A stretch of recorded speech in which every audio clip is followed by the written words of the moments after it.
Boom. Ladies and gentlemen, we are live. We are live. We are live on a Saturday night, and we are ready to go. We are the Wrasslin for Life Network. It is a beautiful Saturday. I hope everyone out there is having a safe and wonderful weekend. We are here the night before Forbidden Door, live in Toronto. We're going to dig into it. We're going to talk all about it. We have Collision tonight. Big 8-man tag to main event this one. So much to talk about, so much to get into. Who's going to be the mystery tag for Sting and Darby? But me and that pretty face going to run you through all the action tonight. So make sure you strap in, strap on, grab your snacks, grab your feel good, and let's go.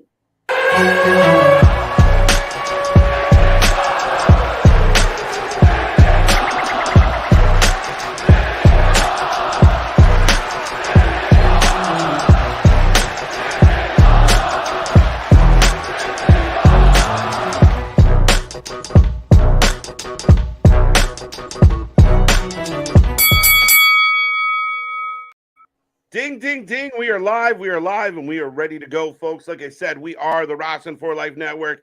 This is a Saturday night. We will be watching AEW Collision. We are the alternative commentary to all your wrestling. We got 2+ hours to dive into tonight. It's going to be a fun one. Lots of rumors, lots of things to talk about. Like I said, the eve of Forbidden Door is upon us. So lots of things to get into. Who's going to bring you through the fun? Well, it's going to be myself, Mr. Every Night, KJ White, the Iron Man of YouTube, and that man.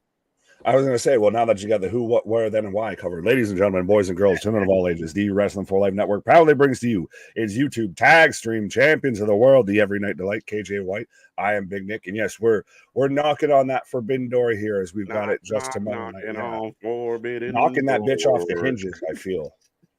Yeah, we're going to kick this one right off the hinges. We're going to get into it. At least I am super excited for what we're supposed to get at Forbidden Door tomorrow. And I mean, Collision, big debut last night, good numbers, beats Dynamite in the key demo. I love it. I love it. More reasons to cause problems, right, Uncle Dave? But with all that being said, it's going to be a fun night tonight. We got the 8-man tag. We got Brody Lee. We got Brody King. Prison from the grave. Right, presence from the grave. We got Brody King taking on, speaking of presence from the graves, Andre El Idolo. That's going to be a good one. Like I said, we're going to find out who is going to be the mystery tag partner for Sting and Darby. But the chat, hello, folks in the chat already. Make sure if you were just tuning in, you hit that like, you hit that subscribe. Let's get us to 100 tonight. It's going to be a good one, Nick. I'm looking forward to it. I'm looking forward to the whole weekend. 100%. Well, speaking of the chat, we got Bill Chipper. I almost said Bill Cipher out here saying hi. We got A-Town evening, folks. Let's go. What up? We got Bradley. This time tomorrow night, pre-show will be on Forbidden Door 2, and then the fun will start, and we'll be on even before that. 6 p.m. Eastern. 6 p.m. Be a friend, tell a friend. Nice and early.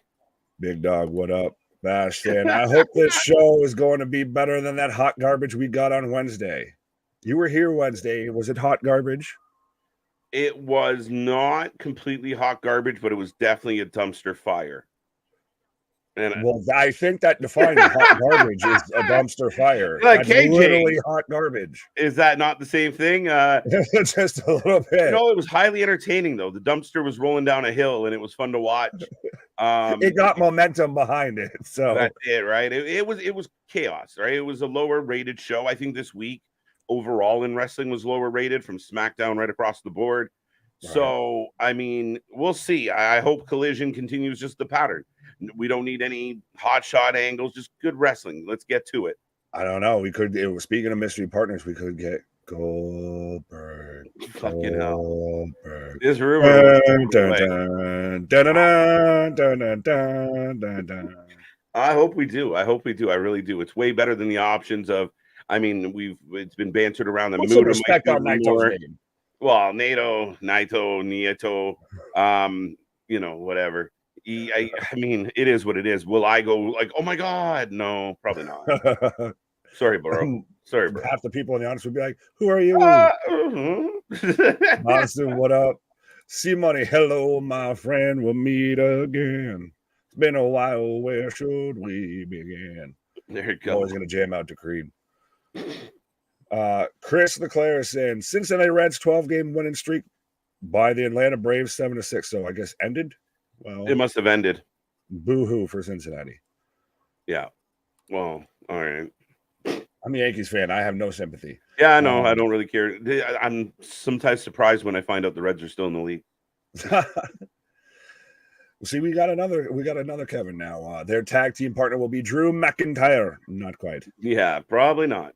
Let's not hold our breath on Still that kind one. of under contract. Cheerio. Are you coming or going? Or just eating Cheerios.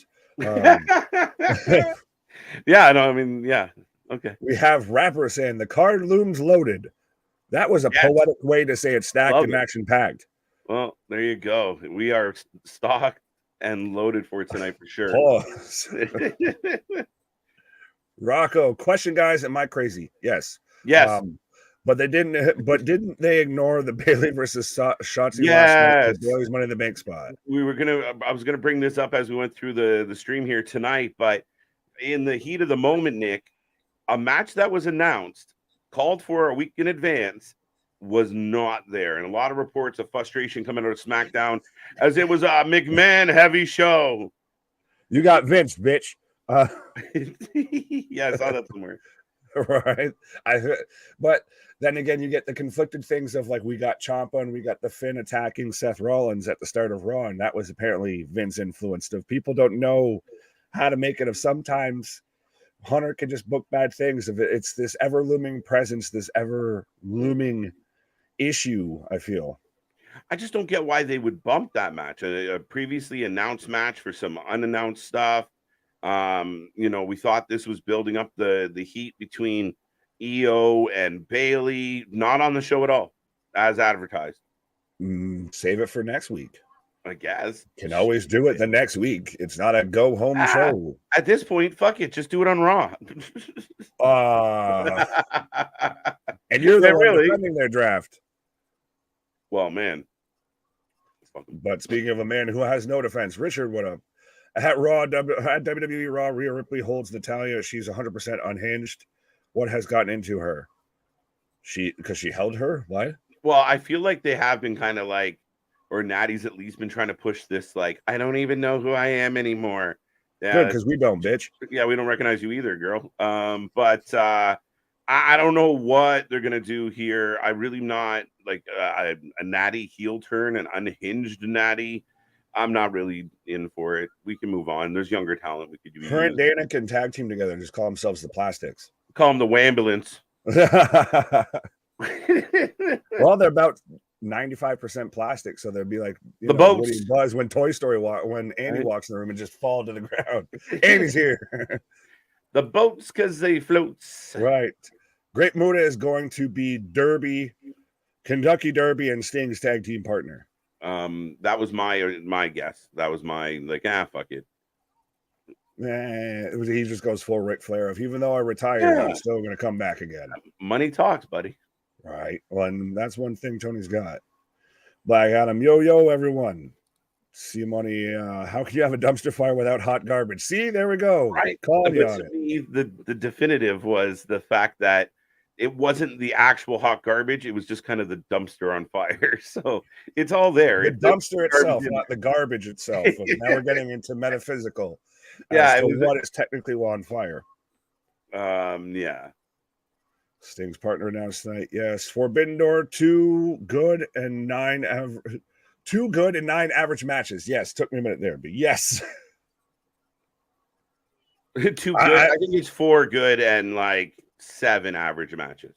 I almost feel like they're undersold of how many matches are on that card. I feel like there's got to be at least 17, 18, 19 on there. What are we at right now? I think it's 11, 12? 11 by that math. Okay, there you go. Yeah, by 11 and 9 and 2 makes 11. Yeah. All right. There you go. CM Junk is wrestling a singles match. Yikes. On Forbidden Door, and he's not CM Junk, it's CM Punk, but yes, he's in a 8-way match tonight of just the haters gotta hate. They got to. I mean, how much is it bothering? You watch Brian Alvarez and Dave Meltzer talk about Punk right now, and they are just bummed. They're like they like it's just through bitter teeth of like, and so the ratings for Collision are in. He's such a smarmy little fuck. That's Brian. He just grinds on my every word out of his mouth makes me cringe. And like, what are you doing? They're so bitter about this, and certain people, guys, I hate to tell you this, he's the biggest draw in AEW. The other biggest draw went to WWE and main evented WrestleMania.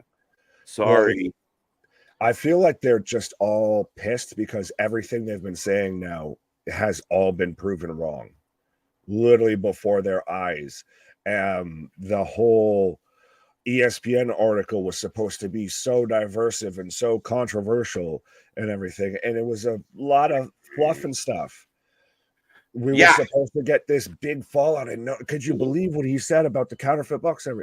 Nobody gave a shit. Christ, I think the Bucks even made a video to where they're sitting there like going along with it.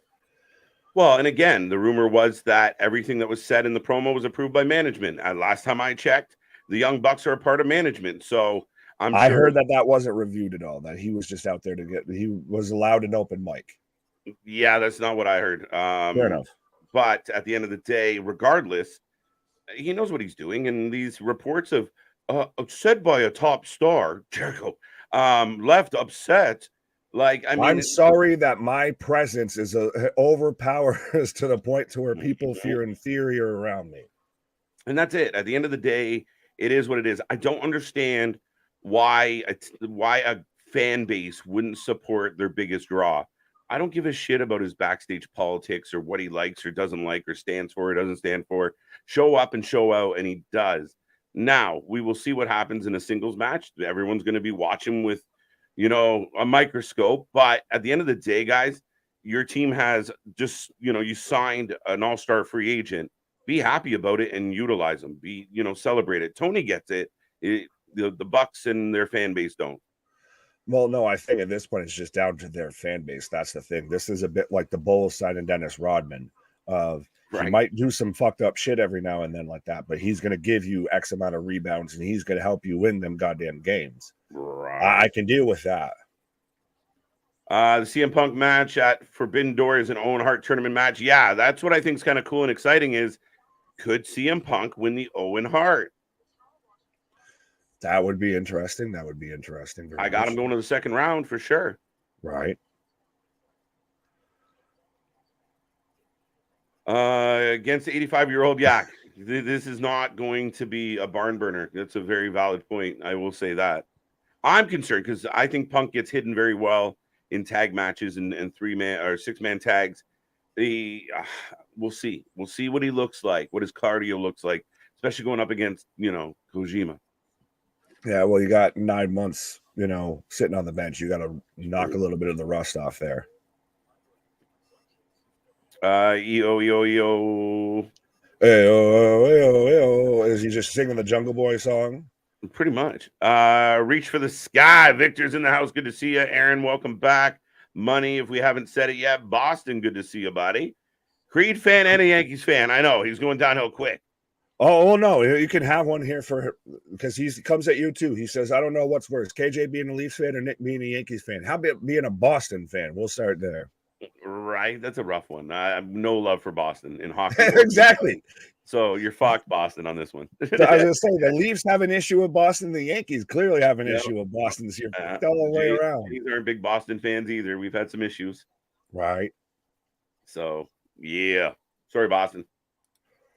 Ronan saying, what up, my guy? But he's saying this is exactly why SmackDown needs to be 3 hours long. Don't you put that evil on me, Ricky Bobby. We're already out here on a Saturday now because of Tony Khan. Get the fuck out of here. If you give me another hour of wrestling, I'm picking one to not like just chop right off. We're not doing it. Right, 100%. There's a deal here. Mike, what up, my guy from MWO saying Kojima will crush CM Punk. Yeah, no. I don't see it happening. Louis saying he's announcing he has arrived. So now we got even to the fans announce when they've showed up. Right. Luis is in the building. That's what we need to do for one of the for the award show, or maybe at some point throughout this year, we got to get you have fan submissions of them doing their own intro and everything. We'll just play That's that true. as their own little highlight. Playing them on the That'll show. be the roll call. You better fucking be here for that night I like it. because your name's gonna be fucking called. You clicked on that one, so you read it. I was just looking at it like, what the fuck? I saw exactly where your brain was going. If I that's know a lot those of are letters. syllables I've never together. quite seen them in that combination before. I know those are letters. I don't know what words they make. Akuza Bakararo. It's Lariat on Punk. Oh, yeah. Well, why? Well, I don't think we're gonna build it any further. So, No.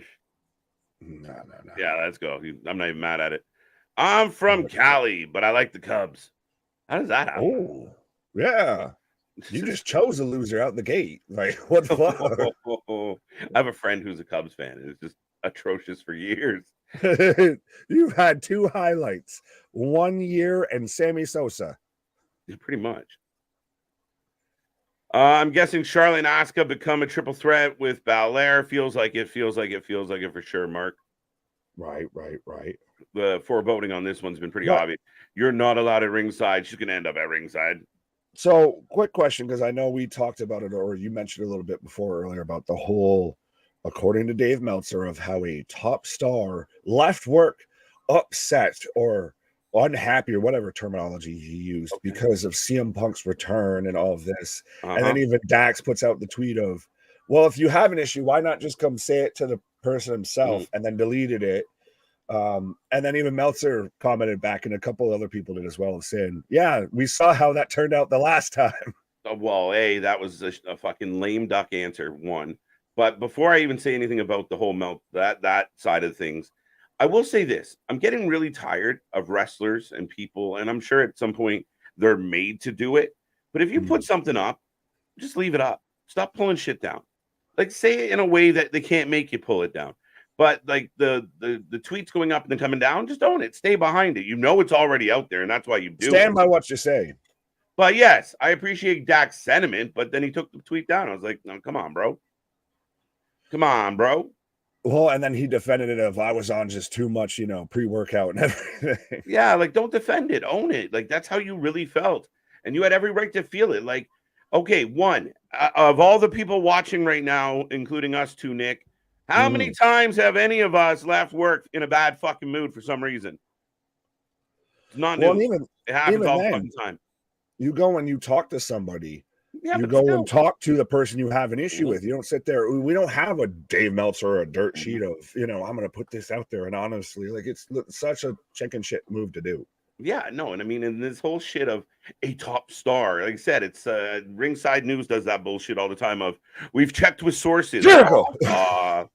Log off. I don't hear shit. I don't care. You're lying. And it's nonsense. Half the shit doesn't work out the way you think it's going to. And this completely insane emotional connection to your reporting from Meltzer and the Observer is insane. And people keep splicing up Meltzer's quotes and making them headlines and articles. He has become the dirt sheet king, and he needs to be silenced. He needs to get away from AEW. Tony should mandate that the fucker can't come within 200 yards of anybody that fucking Tony pays. Because it's disgusting. Right, but we all see that. But Tony likes it. He did something strange for a little piece of change. Yeah, he's out there getting. Well, first off, the man just needs to take a time and just clean his fucking house. If you've seen that picture going around and everything. Oh, I haven't.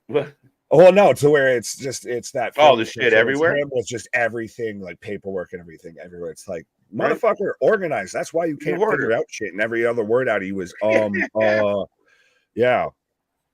And that's the thing, like, people who tune into the Wrestling Observer Radio, you have smug, schmarmy, fucking twerpy little Brian Alvarez, like, yeah, hi guys. And like, he's got this bitter start. Even when like there's good news about Punk, he has to be like sarcastic and shitty about it. Like, it's just such a fucking just that tone. And then you got Dave, who can't talk.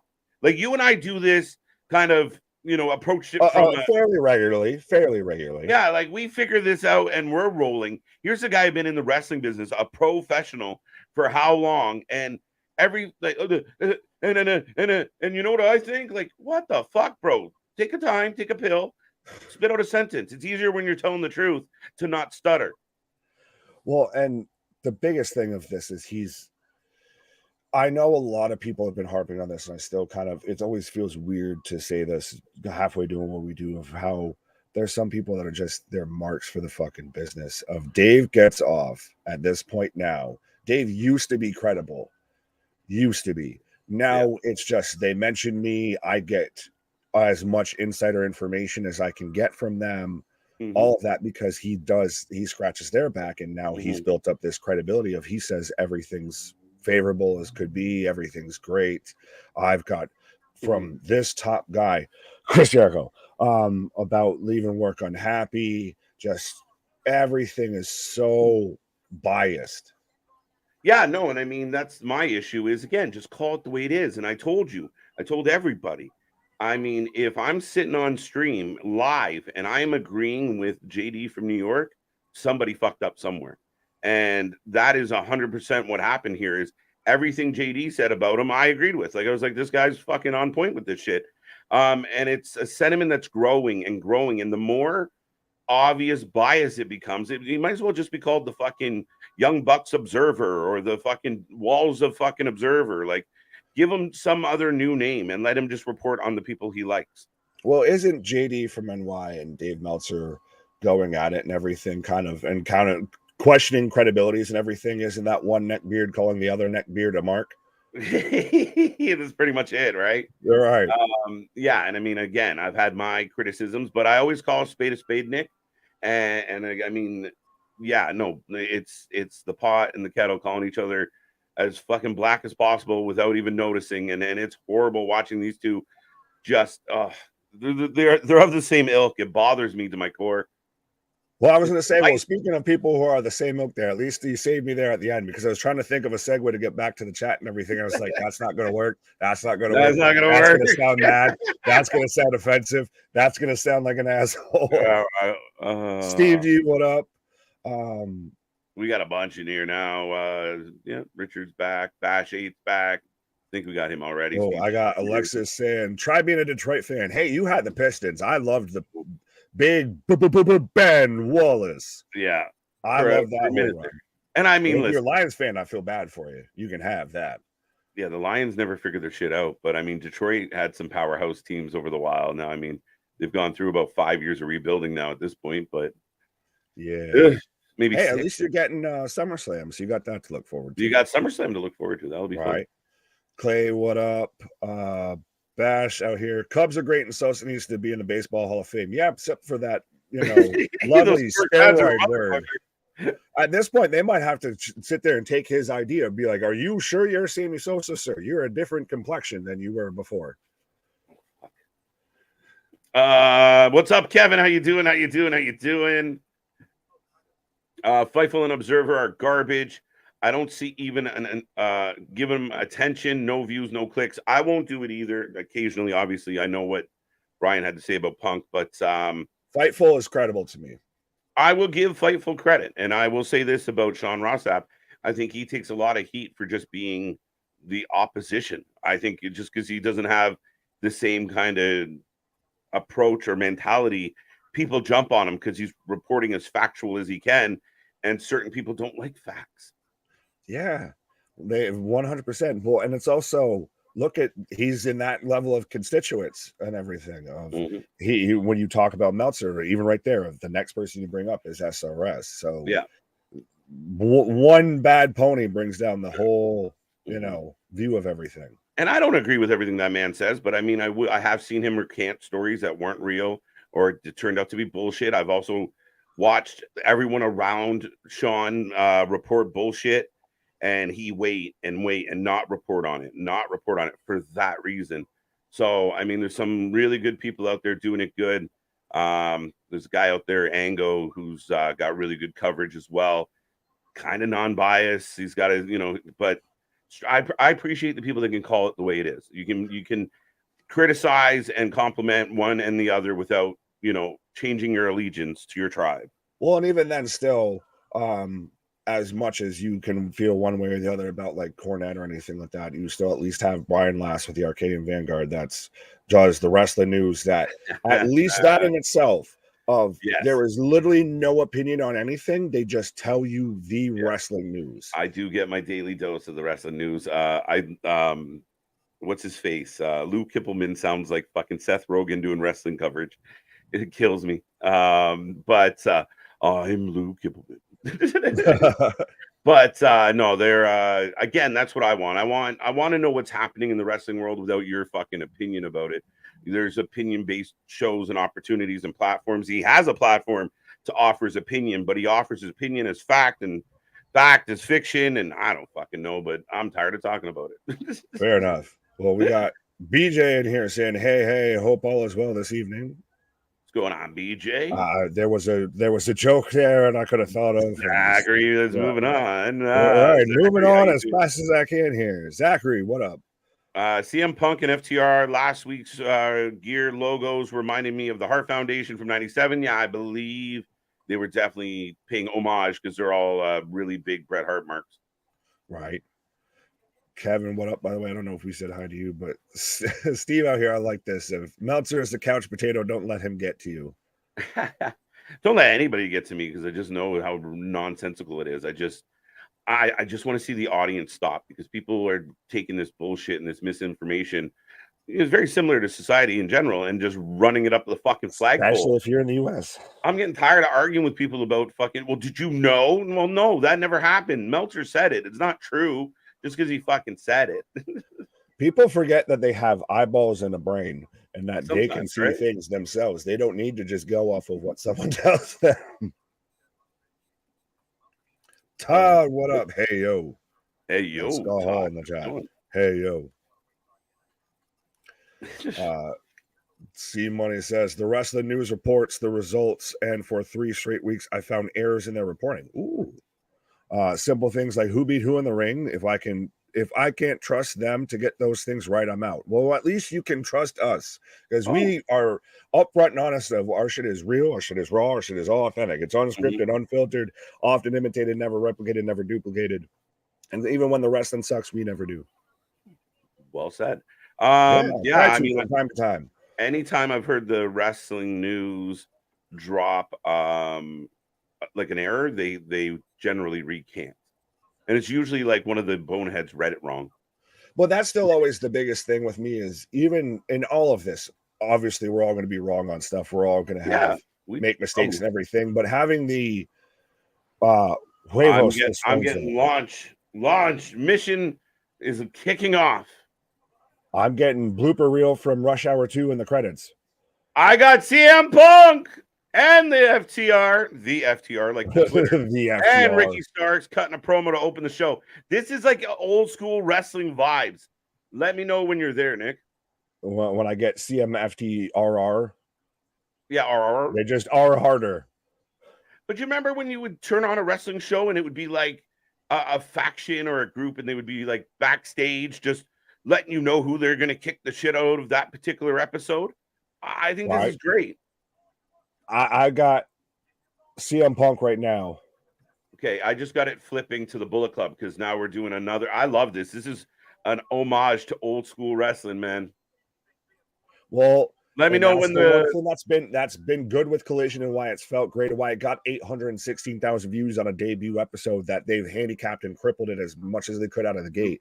Let me know when that was on par with Dynamite ratings, which is established show. But this feels different. This feels new. Speaking of different and new, I like this pairing of the Gun Club and BC. I like this whole. So you do have them? It's yes, really I just got them now. When you're just, Sorry. It's okay.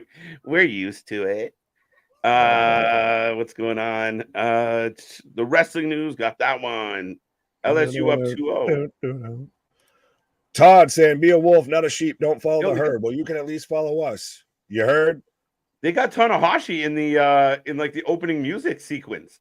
But I like it because it's how, granted, like WWE, like Raw always had like that one generic video that everybody can still replay if you're if you're a wrestling fan of a certain vintage. They're doing this based on the show tonight.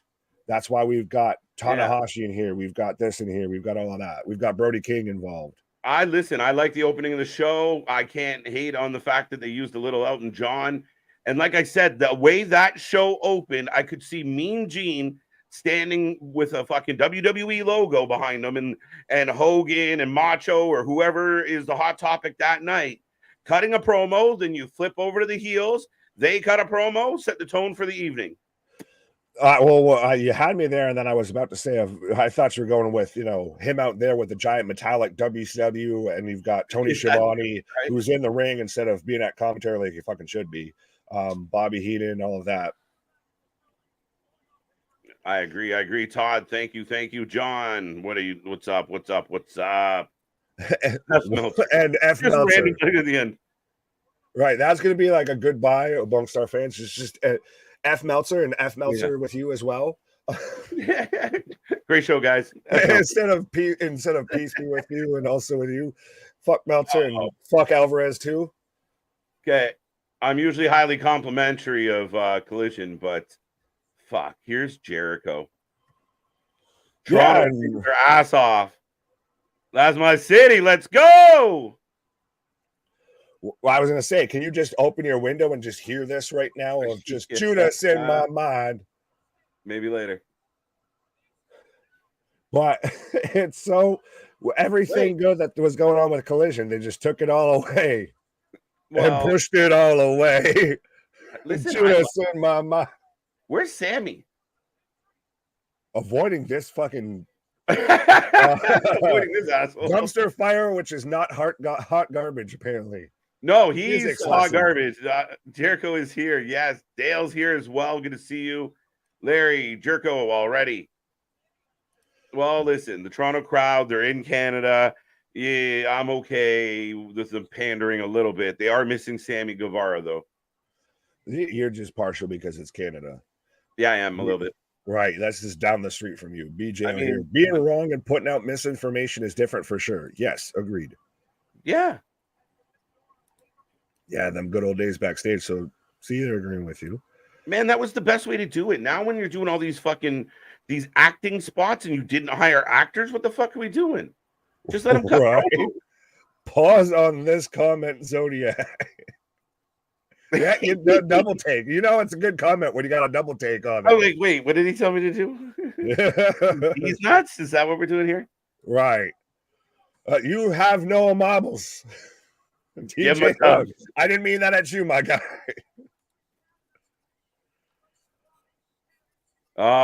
Jericho healing on the crowd. We'll see. Is it me or has Chris Jericho's hair gotten more and more like he looks like he just like they had to poke him backstage it looks like to a wake him the fuck up because he keeps getting kicked out of hotels and just sleeping backstage at the venue. It looks like a bird's nest. I'm waiting for a fucking sparrow to swoop down and feed its children in his fucking hair. Looking Just for Men Club.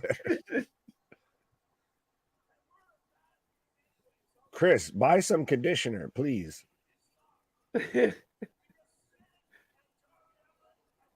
So Jericho and Punk are in the same building. Well, I mean, Jericho will suck off a teat, no problem. I got nipples, Greg. Can you milk me? Anyway, moving on. Bret Hart and Teddy Hart. Or Teddy Hart. Yeah, the face I couldn't break out. He's frozen. Whoa, what the fuck? There was a lot happened there. Right. I never realized how bow-legged Jericho is. He never used to be. It's a couple years. Never mind. Anyway, it's a new thing. It's a new thing he's trying. Horse riding. A lot of horse riding. You can call it that. A little bit of change, right? Do something strange for a little change. So Suzuki, and this is a weird. Okay. Oh, they got some secret handshake. That's cute. They must have practiced that for some time. I love this. The new people tuning in being like, these guys just fucking hate AEW. No. I hate Chris Jericho. And his fucking shattered glass reflective disco ball jacket. Drink it in, man. No. No, I won't I'll do it. prefer my own beverage, sir. Thank you. Yeah, cha-ching. Oh, what's up, Gilly? I want my name first on that list, or at least second behind that man's Alphabetically, name. you get to go ahead of me, yes. Oh, okay. Wait, no, K before N. I was going with the big. I was, Fair enough. you're not just Nick, you're Big Nick, right? We gotta Why the fuck did you say it that way? Awkward. Got your back, bro. Jericho, wait, get out of my back. What are you doing? Your watch-alongs have me tuning into AEW for the first time last night, and now tonight. It's definitely an interesting experience so far. James, we love it. We love hearing it. Like I said, we watch all the wrestling. We want to give as much of educated opinion as possible on that. And Sting, still no semi. Well, they addressed it at least. Jericho addressed it. I fuck if I know. But he said even though Sammy Guevara's not here with us, but then you have Tony Schiavone, who I think his sole purpose right now in AEW is just to announce Sting coming to the ring. It's Sting! Pretty much. Goldberg, no, man, you can't open the show. Dude, I'll fucking shit a cat. Michael Harper out here saying it's Goldberg. Andres, what up, my guy? Van Sam, what up? But yes, 100% of, at least you're a fan of us. I forgot. Oh, who was it that you were reading the comment from? I apologize. I don't even remember. James and KC. Yes, at least you're a fan of us. We appreciate that 100%. But yeah, we had TNA 2007, and now we've got WCW 1997 in the ring right now. Yeah, I was gonna say 1997 for sure. Then we might be getting add more to that collection of. It's either Naito, because people have wondered why he's not on the card. I've seen pictures of people saying that there's already meet and greet set up for him for Forbidden Door. Oh, well, I didn't know that. But I do still want Goldberg. Maybe I got one last devastating jackhammer in me.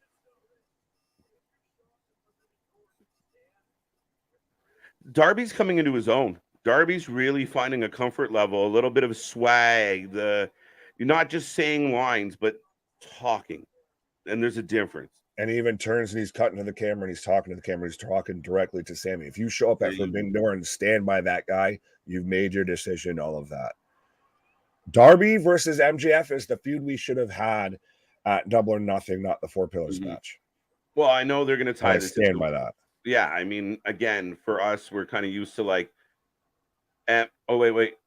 They're chanting Naito. So Naito.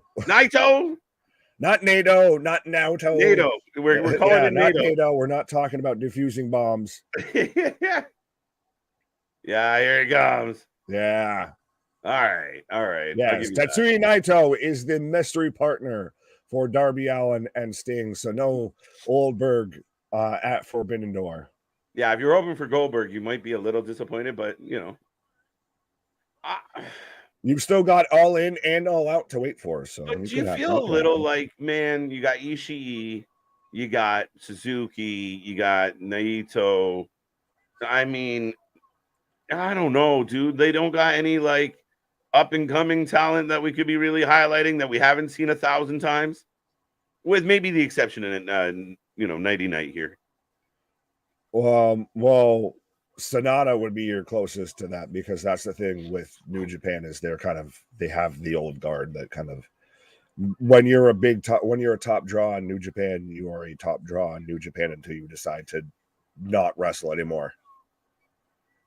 Right. No, I guess that would be Okada and Tanahashi, but I just feel like we've seen Suzuki, we've seen that Nighty Night, we've seen fucking Ishii. I love Ishii. I've just seen a lot of them and nothing changes. Yeah, a little bit.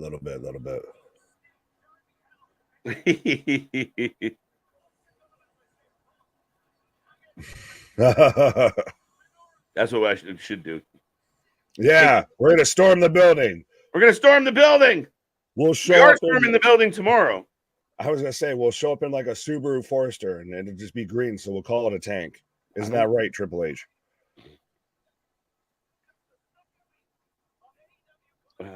Sammy is going to sneak attack Sting. Sting and Darby's partner is making the save. You would think that, but apparently not. That sounds conceivable. Didn't happen. Inconceivable. What? You said conceivable, so I just had to go with inconceivable. Inconceivable. It's Steve said, I'm sorry, go ahead. You're just it's Sting. Yes, my favorite New Japan wrestler. Great to see him back in the States. Naito, it is. Yes, it is. Suzuki looks worried. Naito is better than Okada, in my opinion. Naito was great and was been like some of the best stuff in New Japan was when they were building to Naito versus Okada. And ever since they just decided we're going with Okada and that's it, and we're staying there. Naito's always been kind of the push to the side. He's very much been the second, third, or even fourth fiddle when it comes to New Japan, unfortunately. So you're right, and they waste no time. We literally get the surprise out of the way. We know who it is now. The heels are leaving. They're gonna powder out for us, and let's get to the fucking action. Let's go. Yeah, we now from C1. We need Los Ingobernables de Japan versus La Fashion Ingobernables. See, I read that because I know you couldn't. I like Ingobernables. You sound like you're tune in to Scooby-Doo. Fucking Taco Bell order. I have the Ingobernables. I'll take a large Ingobernables. That's you when you're getting on the vitamins trying to tell your friends I need Taco Bell. I could go for some Ingobernables right now. NATO is better than Goldberg. KG, I'm not going to dispute that in any way, shape, or form. I don't really want Goldberg. I want the spectacle that is Goldberg. I like this. Insert wrestling instead of insurrection. As an American with the Canadian, that hits a little different. Yeah, it's not the 6th. We need to at least maybe wait till the 26th there. There you go. We've been redeemed, though, by the Redeemer. Praise him. The Redeemer. I'm in. I like this. But that shows you how good Miro, Rusev, whatever you want to call him, is that literally you just got to let him go a little bit and he'll suck you right back in. He's been gone off TV for God knows how long. And it's, instantly you're right back of like, all right, you're back to being a top guy. We don't need to. I'm glad you fucked off. You figured it out. We're good. I am Miro, and I am gutless or godless. One of the two. My name is Inigo Montoya. You took my push. Prepare to die. You killed his what? You took my push. That's what I said. You killed my push. I was like, I didn't say killed. I said took. The Speaking of a push that needs to be killed, we've got the embassy moguls coming up. Wicked. We're getting Swerve versus fucking Tanahashi out of the gate. Let's go. 12 minutes, way too long. Yes. Luna's in the house. Yeah, shouting out Gilbert. Gilbert. Gil or Gold.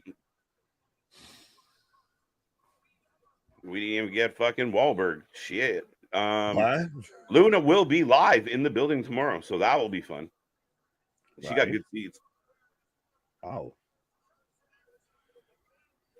But so we got Swerve versus Tanahashi about to kick off right now. So, folks, if you haven't done so already, give us your predictions, whether you're taking Swerve Strickland or Tanahashi. And am I wrong in saying that this could potentially be a better match of Swerve versus Tanahashi than we get tomorrow night with MJF versus Tanahashi? Technically, you could, yeah, because Swerve's really talented. I kind of wish they would have started with this and then came with the promo. Well, is it interesting that there's so few New Japan guys that they can bring over and everything like that? Like, a lot of these guys are really doing back-to-back duty. Like, Tanahashi's wrestling tonight and tomorrow night. You have, I think there's one or two other guys that are, there might be at least another person that's on the card tonight that's turn around and wrestling the next night. Yeah, and I mean, part of that has to be the fact that Tony caught in some trouble last year where the build for Forbidden Door kind of took over the weekly shows so much so that he kind of had little momentum coming out of them. So this was a bit more of a last minute kind of speed burst booking where we got a lot of matches late, and now we're getting, Wednesday, Friday, Saturday, we're getting a lot of presence now to kind of quickly build the intrigue. Yeah. Bass, sorry guys, I don't watch Japanese wrestling. No need to be sorry. That's why we got you covered. We're the wrestling buddies you can't get and you need in your life. It's true. Right. And again, not everybody watches everything. We don't expect everybody to watch everything. Trust me, we struggle to watch everything. That's why if we ever on here looking cross-eyed, that's why we just watch too much wrestling. Need to take a pause for the cause. It happens. Boston taking Tanahashi, Todd taking Tanahashi, C taking the ace of New Japan, Kenny. You say AEW has no talent. No one said that. Not true. They do, but WWE needs to push Ryback for. No. We're gonna touch on that in a hot minute. Next commercial break. Remind me of that. Can I star that? I will star that. We'll save that. And just the quick answer, Ken, is nobody said that AEW has no talent. AEW has a shit ton of talent. I think that's the biggest frustration. If you're a true AEW fan, you're mad that some of the highly talented athletes that you have aren't being used. They have an extended roster, not a deep roster, if that's the way you want to look at it. They have a lot of talent. They don't have a lot of top talent. They don't have. It goes this way, not this Marquee, way. Right? Yeah. Yeah. Swerve versus Ace Austin versus the Ace of New Japan. There you go. Tell me we watched too much wrestling. I went to Ace Austin. What? Can't add Austin to everything. I have zero interest in Ryback. If I start, I won't stop. So right, all right. But listen, what I will say is, hey, Ryback, the challenge was put out to you, buddy. This guy talks a lot of shit, and we'll save the rest for commercial. But where are you, bud? I'm checking. I keep checking. No answer from Ryback. I was gonna say we can read out the email that was sent if we want to. See money or I'll catch the lowlights on Botchmania. Well, if it weren't for a couple cuss words, we would have been, we were in Botchmania, and then the YouTube algorithms weren't a fan. Mulder, Tanahashi got to win this. Guitar. Who, what? We're air guitar. Basement dropkick.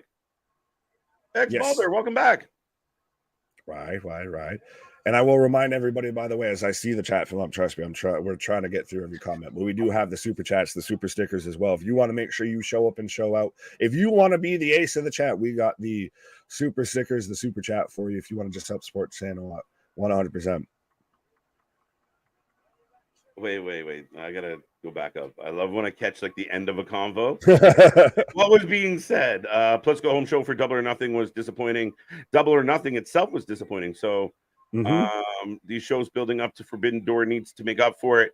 I will say I'm a lot more excited for Forbidden Door than I was for Double or Nothing. The lead in, though quick and swift, and maybe that's why I'm enjoying it. It's kind of like, oh my God, this is all happening. Let's go. Well, when you've got to add in actual, marquee talent like Okada, Osprey, and everything to build up and to kind of, actually give you some storylines versus just the nonsense that you've patchworked together. The Ace wins, so we're getting some Tanahashi. A lot of people are thinking Ace is going to win. He has to win. He's fighting MJF tomorrow. Unless MJF has something to do with it. I was going to say, is that match still official? I'm still waiting. I won't believe that match happens till the bell rings. Yeah, no, it's happening. It's happening. It's going to be a good one, too.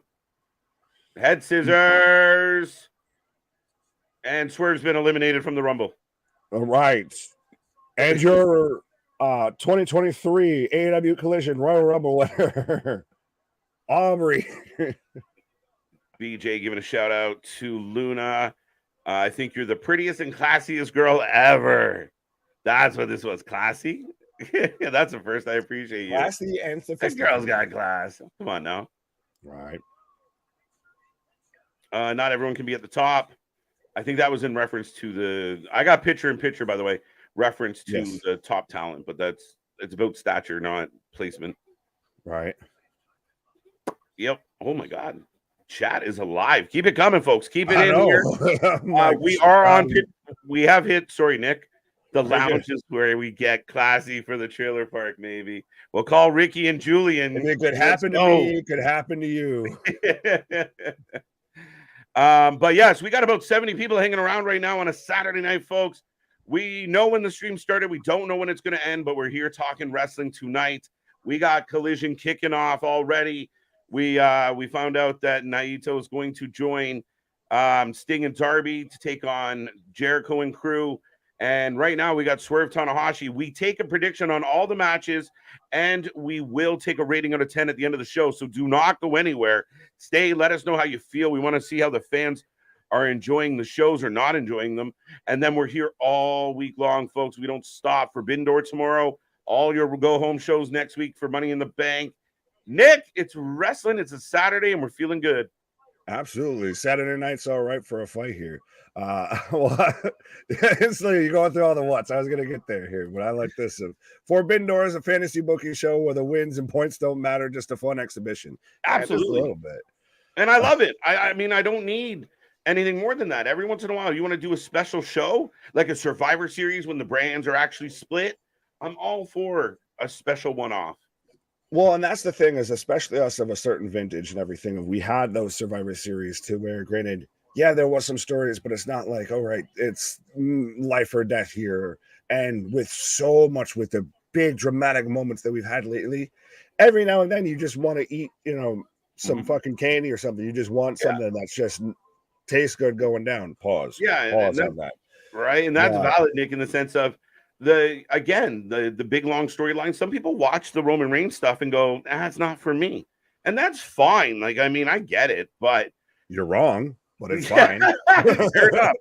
But at the end of the day, I mean, some people just want to show up and see the spots get booked and ding ding, let's go. And that's fine too. So I'm all for this one. It's matches that you would only get on this card. As much as we joke that the Forbidden Door has been blown off the hinges, it's still matchups and stuff at times. Like Danielson versus Omega, Ospreay versus Danielson and Okada, Omega and Ospreay. I cross streams, never cross streams. Remember Ghostbusters, never cross streams. That those matches alone sold me. I'll watch the whole fucking show just for those two matches already. Yeah, no, because those are matches that you're only going to get there. Mm-hmm.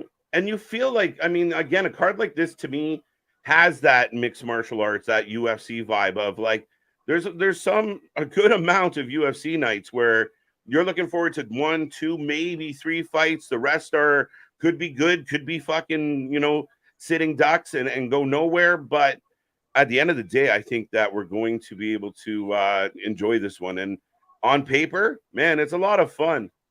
Right. Why? Tanahashi to the second row, by the way.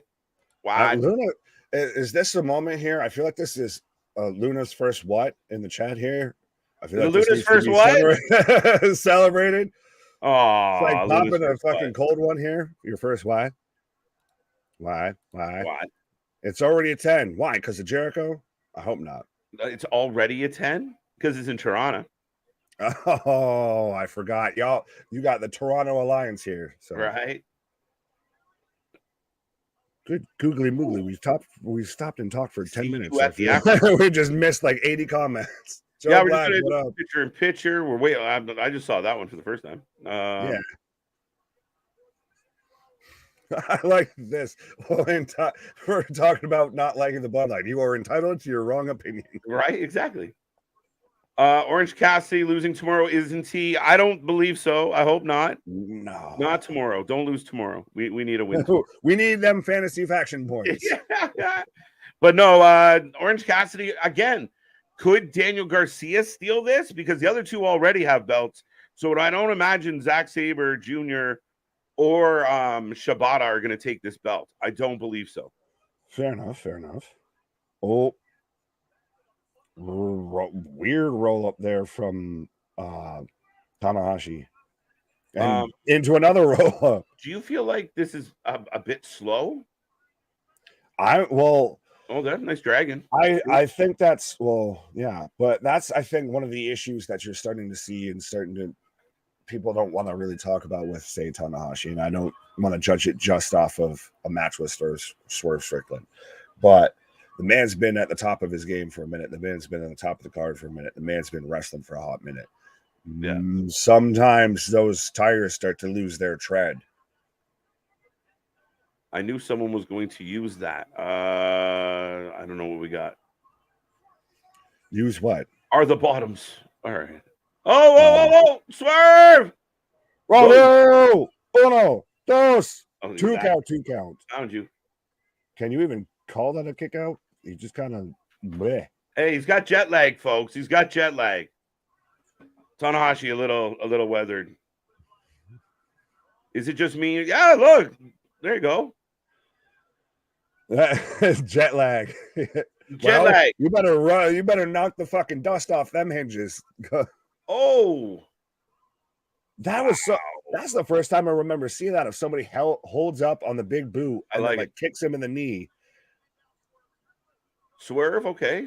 Luna class in style, not just behavior, and you have that in spades. Da-da-da.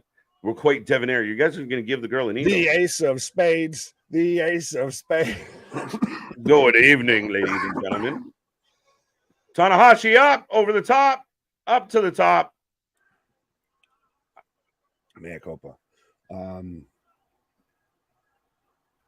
yeah, he fell. Bro, he pulled a Jeff Hardy. He's stumbly, fumbly, wumbly. He's like, fuck this Canadian beer every time. Oh. Look, you know what? Good on Swerve. Swerve jumping up is a big deal there. Oh yeah, you're helping sell it. You're helping cover for it. And that man, I don't know if he had one too many Labatt's there coming off that top rope. Oh my god. That was the equivalent of a fucking lead balloon doing a fucking frog splash. That's not that was not a splash. That's a fall. That's not a jump. That's not a leap. That's not a splash. Yeah, that's a fall. That man just toppled. By the way, shout out the dude in like the second row. Luna in the dizzy. That happened. But shout out the guy in the second row with the core shirt. I haven't seen anything referencing the core in so long. Get your scarf. Are you in the same arena? Are they? Yes, I believe so. They're in Scotiabank both nights, I do believe. Mm-hmm. Mm-hmm. There hasn't been very much cheering in that building for a few months, so fuck. Yeah, I know it took 4 days. Oh, is he coming? He's been in the back eating pickles. All right. Okay. This has been a clunky, awkward start to Collision. He's on the video. You weren't dumb enough to actually think I was going to show up, or would you?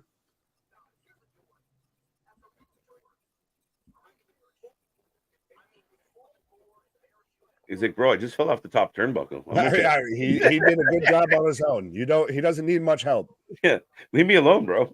Right?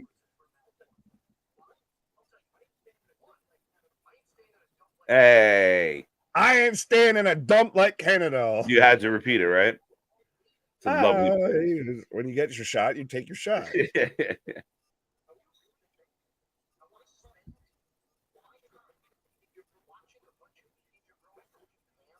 It's so. I like his whole. You think I want to spend my time watching a bunch of indie jabrones from Japan because it's so like New Japan's such a historic company and everything, and just to downplay it so much and so cavalier, it's fantastic. Is it my imagination or is Tanahashi catching a fucking a breather here while this is happening? He's not standing up. He's not reacting. Yeah, he's got to walk to the back, so he's got to get the fucking wind to do it. He's like, I can't walk back there, letting them know I'm blowing the fuck up. There's someone in the crowd. I keep seeing it. They were hinting at it. It's a Justice for Larry sign. Oh wow, best. That's funny. I'm reading some of the signs, like some of the Canadiana that are hanging. Someone's got like a best kind, which is like a East Coast slang of like, how are things? Oh, best kind. So it's funny. Fair enough. No, I'm just like, what? I understood what she said, but I'm like, that's new. I love like Brody King up next against Andre El Idolo, folks. Do not go anywhere. Idolo. I think he's still nursing the rib injury that he picked up late last time he was in the States 2 months ago. He's nursing something. Might be A hangover, a buzz, jet lag. All the above. Right. Well, I like this for. Ooh, sorry. Go. I like this from James. Of good shout. Looks my drunk uncle trying to jump off the roof into our above ground pool on the 4th of July. That's exactly how it looked, man. He looked like the drunk uncle. Look what I can do. It's the least athletic maneuver of the entire match. Oh, when they go like, look, I'll show you how to dive, and it's all belly. That's what that was. Like, fuck. Here's a question for you. When did KJ get the soundboard from the Firefly Funhouse?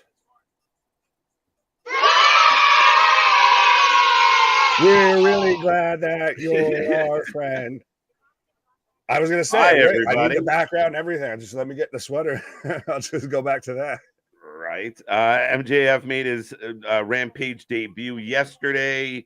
Yeah, that's kind of crazy. And all the time that there's been a Rampage, Nick, it's the first one we get. Crazy. You want to know why? Because Rampage fucking sucks.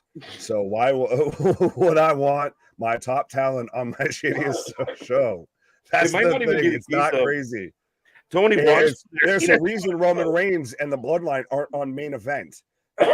Sorry for coughing all over the fucking mic. That's fine. No, I've been there. I get it, but that's the fact.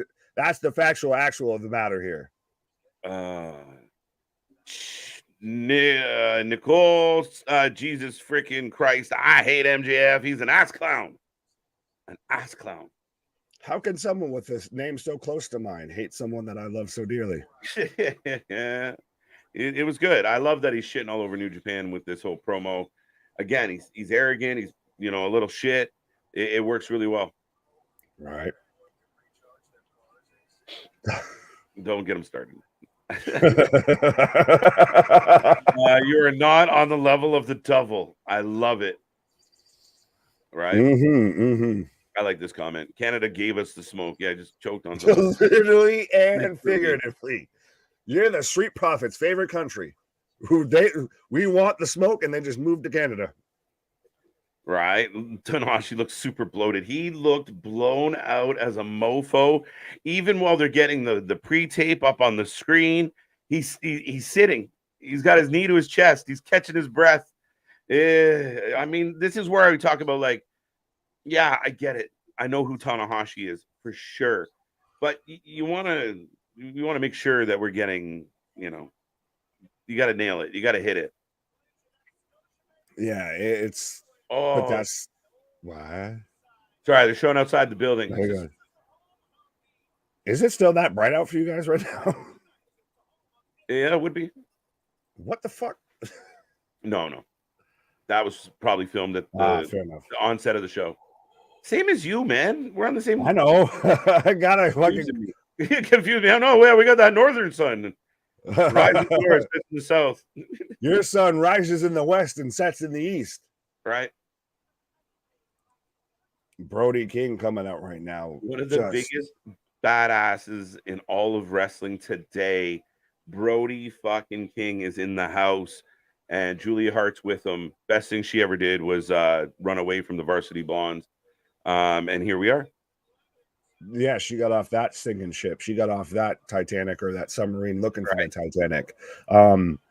But yeah, Brody King is 100% somebody that he's not a Brock Lesnar, he's not a Braun Strowman, anything like that, but he's still like just literally.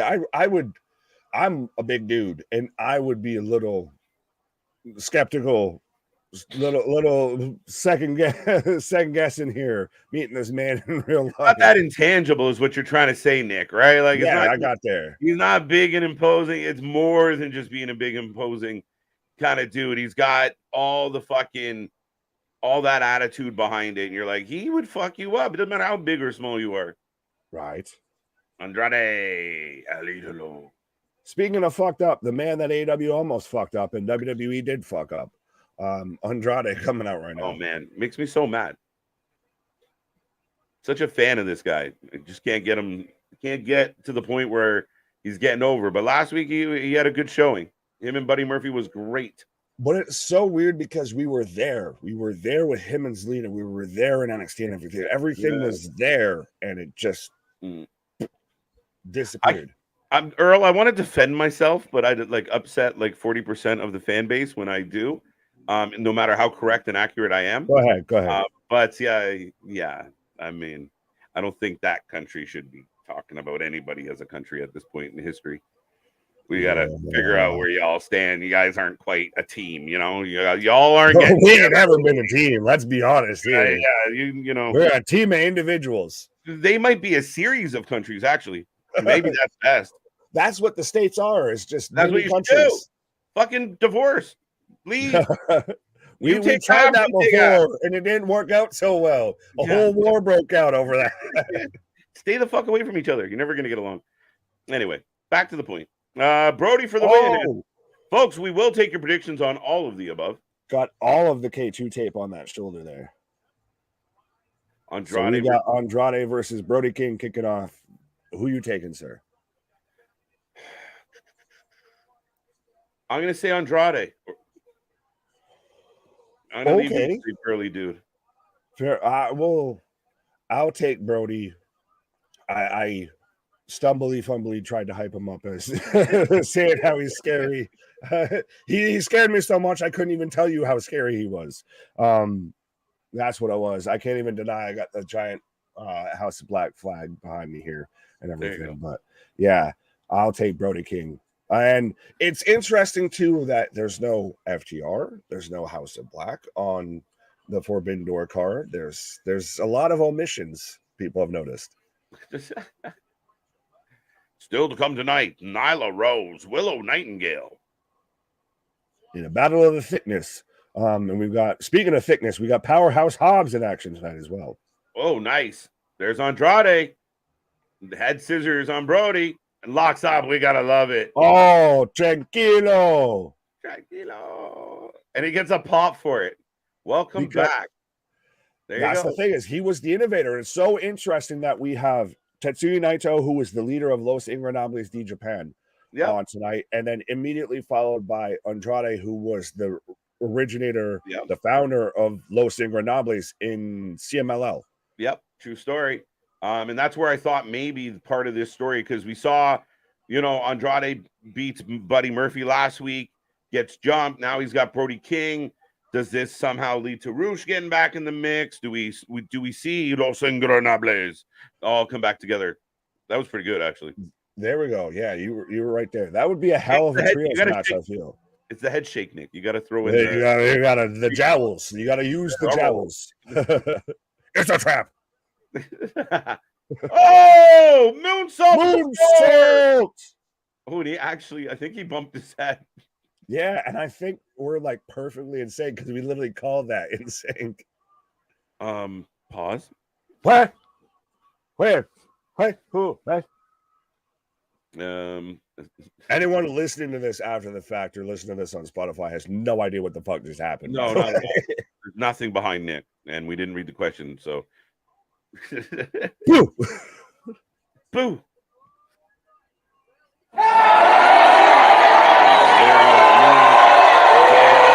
Right, Steve, that's cool. Truth, KJ, I've been coughing so bad my voice is shot to hell. Dude, and my chest is absolutely lit. Hurts like hell, too.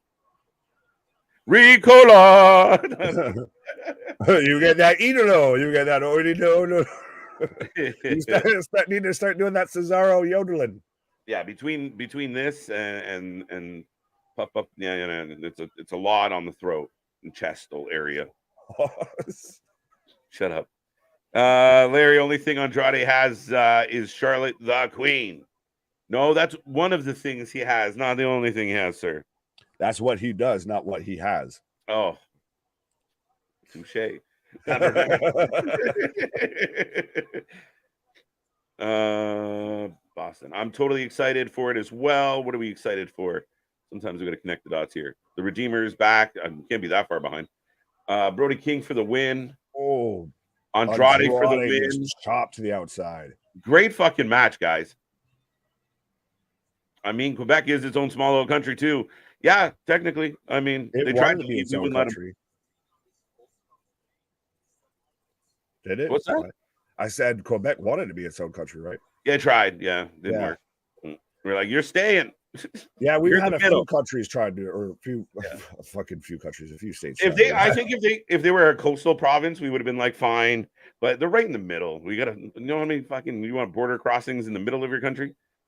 You got to go from a country to a country to a country. But we have a French island though. Like we have France just off of Newfoundland. Like you can drive to France in Canada. Take a little ferry to France. It's really cool. Oui, sacre bleu. We are in a commercial. We are in a commercial, folks. Collision is rolling along. Looks like we're just past the hour mark on the stream here, but we got more action coming your way. We got lots to get into, lots to talk about still. Make sure if you're new here, click like, click subscribe. Go check out all the links. Check out our social as well. And beyond that, don't be shy. You might be quiet. You might not have a lot to say, but don't be shy. Put an emoji, put a thumbs up, put a how you doing in the chat. Just be a part of the family. We are the channel for fans, by fans. We are the alternative to all the wrestling. And this has been a good one, Nick. Interesting start, but I get we have to take the bad with the good and understand why they did what they did. But Brody King and Andrade, so far so good. Oh, absolutely. Well, I'm in picture right now. I didn't get picture. I got that YouTube TV. You see, you got that fresh, you got that live tap, straight from the arena here. So you're right. Are you guys watching any indie shows along with Collision? Yes or no? Just wondering. Not currently.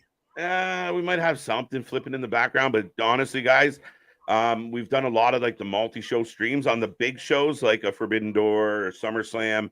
We tend to focus on the big dog at the table, not you. Yeah, I was gonna say no one in the chat included. We gotta. What up? Big Dog, I heard liking the McDonald's Happy Meal Undisputed Championship more than the Heavyweight Championship can cause a burning cough. It's true. It's facts. Y'all want me to take a pause? I'll take a pause. Keep on. Ladies. As I should have never said it. So KJ's taking a pause right now. As now I'm fully in commercial. But you're muted, so no one even know what you said. Andrade for the W. Yes, JV. How do Alba and Dawn rebound from a double tap out last night? They totally out wrestled Ron and Shayna only to lose.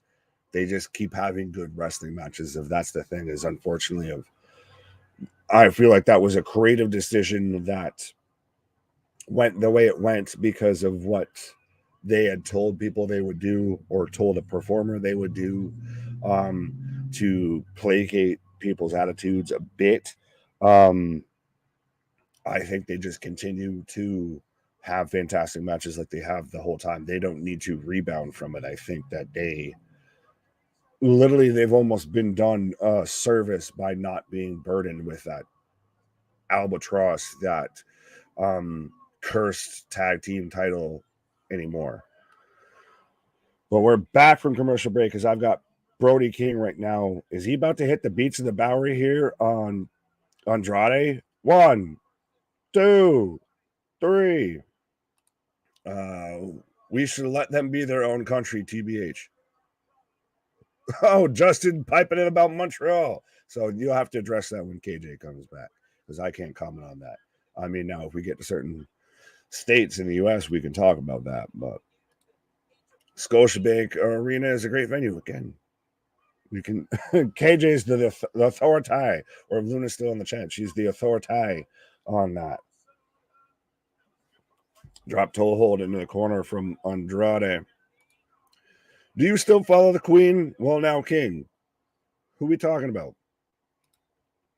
Croissant le bleu, sacre bleu, croissant. I like that. Croissant le bleu.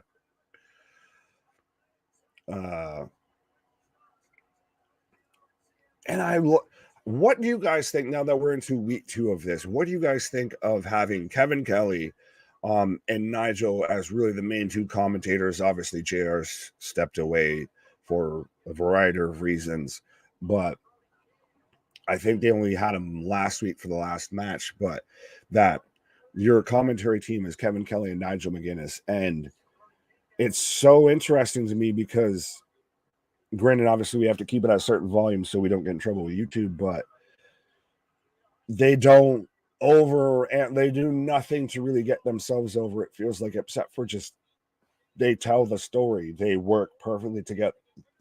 Perfectly together. They add that little layer versus they're just trying to rattle off the next 80 matches that are going to happen or have their own thing that they need to get in, as Brody King raining down elbows and all that K2 tape is just falling all the way off. Big clothesline. And this has worked well Meteora into the corner on Brody King. 1, 2 count. So far, Andrade's been back and had now 2 matches. And every match that he's had since he's been back, you will believe every little bit of every second of action in it. And whether it be through his mannerisms, through anything physically, all of that, you believe and you sell everything. You've got the K2 tape ripping off. This man looks like he's been through a war. Speaking of being through a war, looking like I've been through a war, yeah, no kidding. Fucking hell. Listen, Andrade is hitting hard, man. Like, I know Brody's like the big badass, like I said he was, but man, he's hitting hard. Like, Andre's doing everything with intensity, like stepping into everything. That Meteora looked amazing. This goes back to this having a different feel. And like I was talking about here before you pop back up about the commentators, speaking of commentators, how everything on the show from top of the bottom, from the way we kick off the show. Golly driver. Shit. Sorry. Holy shit. They're getting a holy shit from a turnbuckle spot. But when do you see that? That's the thing. That's amazing. Everything from the start of the show, like I was saying, from the start of the show till now, minus Jericho and Tanahashi tonight, has felt different to AEW or different to Dynamite. Wow. Imagine that man coming into your windshield. Holy shit. You hear the clap. Would you rather take a cannonball from Kevin Owens or from Brody King? Kevin Owens. Really? Is that because you look like him? Because it'd be you coming at you, so you just avoid it? I don't want to kill myself. In Matrix? I just feel like, oh, wait, Julia Hart's up on the apron. Charlotte. She got the mask.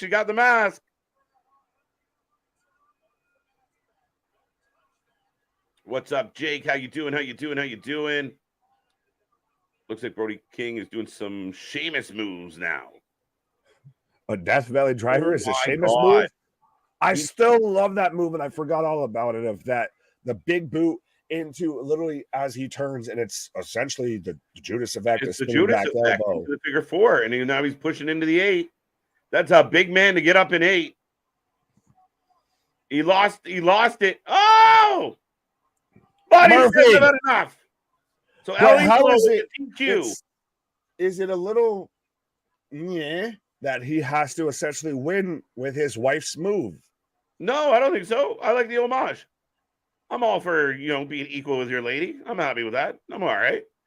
But I like the big boot into the back elbow because it looks so clean. And literally, the first time he hit it when he was facing Murphy, it looked like he just fell through and just happened to do it. Wasn't he? It looks so clean. Hook? He was using the double hook DDT for quite a while. Yeah, I don't know how I feel about the figure. I feel like we're getting Roosh. We're getting somebody because we've got Murphy and Brody King right now laying out Andrade, and we've got Julia Hart up on the apron, still holding the mask.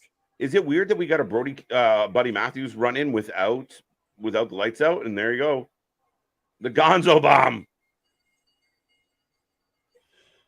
No, because at times you get that whole distraction of like, here, hit my music before I run out. Like, no, I know. If you're running out, just fucking go. Yeah.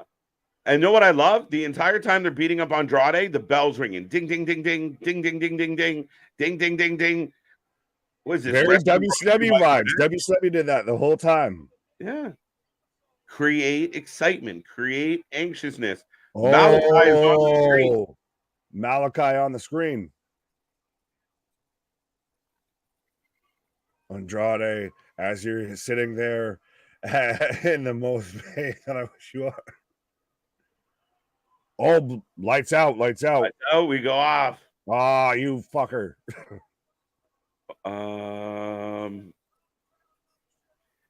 Andre says, oh no, you got one. No, you're good. He was just answering about, because I asked about the commentary before. Nigel McGuinness is really good. I never heard his commentary in NXT. Kevin Kelly has grown on me. It's interesting too with, him being the former New Japan commentator, or still currently New Japan commentator. Right. No, Kevin Kelly's all right. I mean, it's better than what we have been getting. I know that JR was supposed to be part of this crew at some point. He's recovering. So we'll see how that changes things, but they're doing good. I like Nigel. He gets excited. He knows his stuff. He, a former wrestler. Kevin Kelly's been around for a long, long time at this point. Like, shit, Kevin Kelly getting up there. He's been around as long as Michael Cole, if not longer than Michael Cole, I think. Yeah. Nothing like making House of Black look weak. Did that at all? Like, did we watch the same segment? How did that look weak in that?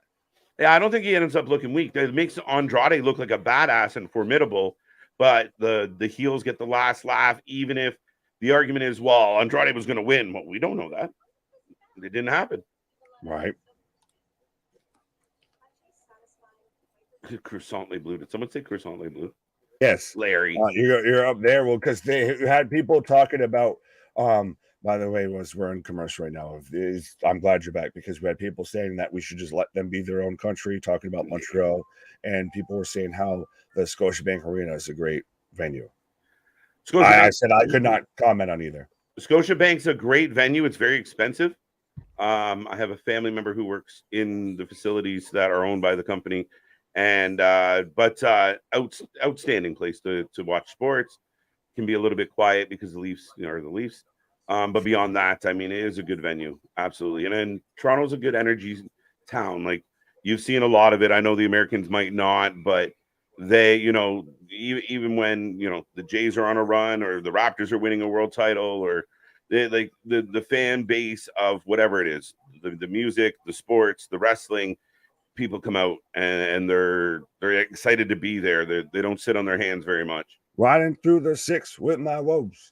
Yeah, no. I still remember everybody losing their mind when the Raptors won it. Oh, dude, that was insane. I still have videos of driving around in the procession of just fireworks and screaming and chaos. It was insane. You were out there in a Raptor costume. You're out there looking like Jurassic Park, right? Isla Dawn. It can be beautiful. It can be beautiful, but it doesn't mean anything to a casual person. Just the WWE name is worth more than AEW. People actually know the WWE, so it holds more value. Yeah, no, but if that's the case, I mean, the fluctuation in its fan base would kind of argue against it, that the logo itself doesn't carry enough weight. But yeah, they're a much bigger company than AEW.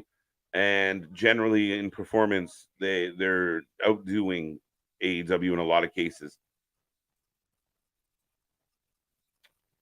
Is this the best for House of Black, just taking L's to Andrade? Well, like I said, you don't take the L. Now it looks like Andrade needs some help, right? They're setting this up. Andrade taking, he won last week, took a beating, almost won this week. And again, that's kind of how this works, right? You work your way to the boss, to to the top guy. So, yeah, you would expect the leader of what could be a 3-man unit up against the leader of the other one. So he should beat the 2 henchmen. I don't know, Joe. The AEW championship is beautiful. It's not bad. It's not bad. What did Joe say? McDonald's, Burger King, Wendy's, whatever you want to call it, still holds more weight than all the AEW championships combined. Again, a little bit of a blanket statement.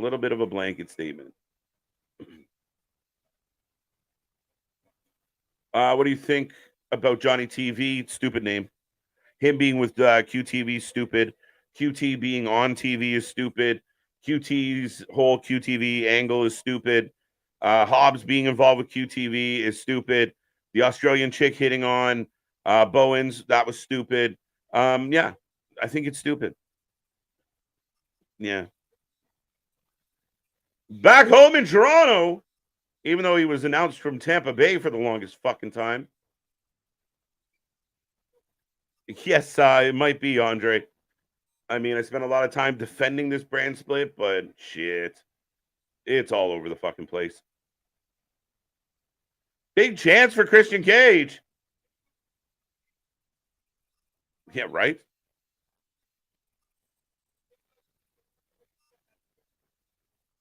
Oh, that AEW. Listen, I'm all for it. I'm a big fan of the Redeemer. I really think they dropped the ball a little bit.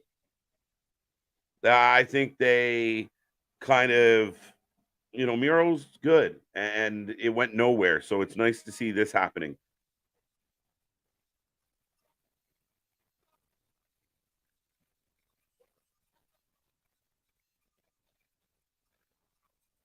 It's so funny that this is Christian's title.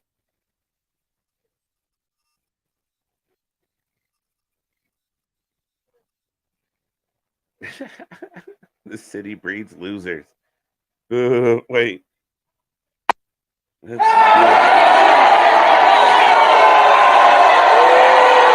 of opinion, if WWE is going to be better than AEW by appearance, is doing better than AEW by appearance. No, I think they're doing better than AEW by facts, by numbers, by statistics, by measurables, by. So how's it just by appearance? And then I don't know. I mean, I think that's again a bit of a blanket argument. There's not really a whole lot of substance to that take. A new club would open every week. OZ nightclub industry limelight. All right, we're getting a cheer.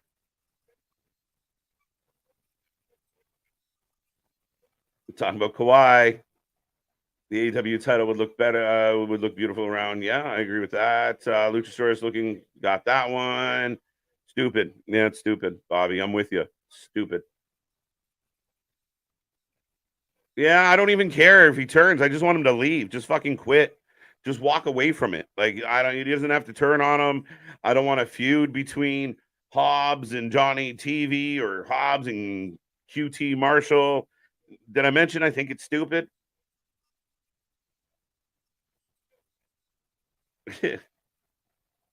Turn the channel of Q Stupid TV. Enough said. No more open challenges for the belt. I hope Luchasaurus turns on Christian. Eventually, he's going to have to, right? That's seemingly where this goes. Like his right hand of destruction. So yeah, it's a henchman, and he won it for him.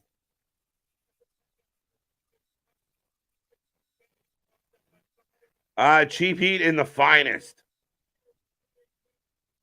Christian is not the TNT champion. Tell that to Christian. I will take this championship to new heights. Yeah, cancel that shit. Get rid of it. What are we doing? Why is it here? Yeah, they do. They really, really, really do. There you go. So Christian lets everybody know he is going to make that championship something that you've never seen before, that he is the champion. It's him with the belt. Lucha seems good with it. Lucha under the spell. I'm okay with that. Such great heel. Christian Cage was right. About what, TJ? Because you say the Toronto stuff, I'm going to be pissed off. Luchasaurus, best theme ever. EQ, stretch. It's good. Best ever? Come on now.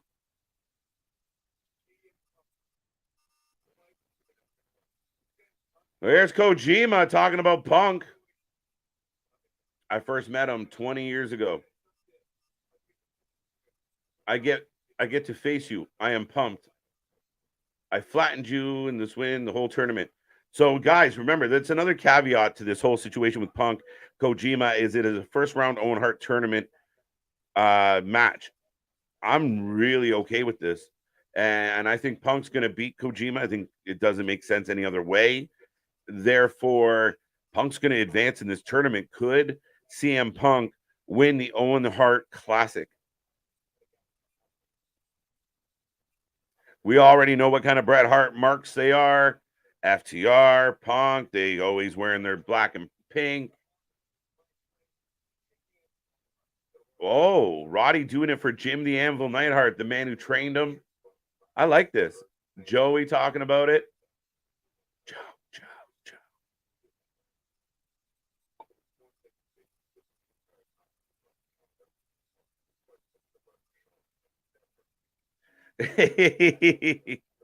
Right? There you go. But it's funny because it was always still like Kane would have the belt on his shoulder, right? Like, again, it is very much that mind control, the dark. I like it, Nick. I like it.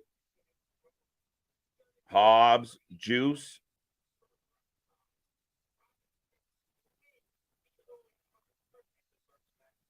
Ricky Stark. I want to know. We got over 50 people hanging out right now. Who are you taking in the Owen Hart Classic? Who's going to win this? You got Ricky Starks, Juice Robinson. Of course, you got Kojima. You got Punk. I like that little package. Samoa Joe, Hobbs. Joe better beat Strong. That's really interesting. So that will be this Thursday in Hamilton. It's funny that they're advertising the Thursday show, though we won't see it till Saturday. This is where it's going to be very interesting for ticket sales. It's very interesting for TV ratings. It will hurt TV ratings if you're doing tape shows for Saturdays. We're getting a replay of Sky Blue beating Anna Jay, and a lot of people are thinking they're going to push Sky Blue to the moon. In more than one way, Bash. In more than one way.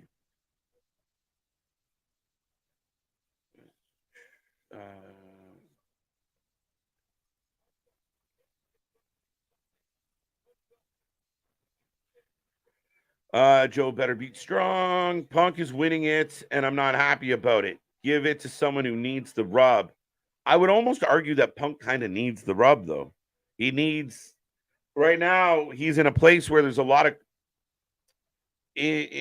uncertainty with Punk. Can he do it? Can he go? Can he hang? Can he give us a 5-star match? All that bullshit. I might feel like Punk needs a little bit of he might not get a title win. Maybe he wins this to kind of revamp. He's still got to prove to all the haters that he can go. Here comes Willow taking on Tony. All right, she got the crowd up going. All right. Is it me or does AEW lack creativity? Some gimmicks and storylines rehearsed from Attitude Era and rehatched from Attitude Era and WCW. Nothing original. The Force tag team to split, to feud, and be done like 12 times already. Listen, it's what we talked about earlier, Mark, and we've talked about this, I think, many times in the sense of, as a fan of the show, a fan of the company, that's what the frustration becomes is, You got a lot of good parts, you got a lot of good pieces, but the booking experience isn't quite there. I say it all the time. I have as much wrestling booking experience as Tony Khan prior to him opening this company. He's learning on the job. And is that an excuse or a reason? I don't know. But at the end of the day, that's what's lacked on this show. Long-term storytelling, stories with arch, not just book match, book match, book match. That's not, solid booking. That's not storytelling. Can I call you a chubby man with all due respect, Andres? You could. It'd be a little awkward for everybody, I think. I got Starks. Good. Right now we got Willow and Nyla Rose. Willow advances. Willow advances. Willow for the win. Money. Oh, yeah. Nyla Rose is going to win. No. New Japan Strong Women's Champion Willow Nightingale. Willow's winning the match. Willow's winning. Yeah. We haven't seen a whole lot of Nyla, for a while. We've seen her pop up a little bit lately, but yeah, no. I had a put down shout match with Paul Bearer. I had a. All right, Larry. All right. Punk is an injury hazard. Well, that's what I mean. That's not a completely incorrect statement. So for him to go through this tournament, get in the ring, have some good singles matches, I think it's important for Punk. Right? It's one thing to say, well, he's just the biggest name in wrestling or one of the biggest names in wrestling. He's got to come back and do it.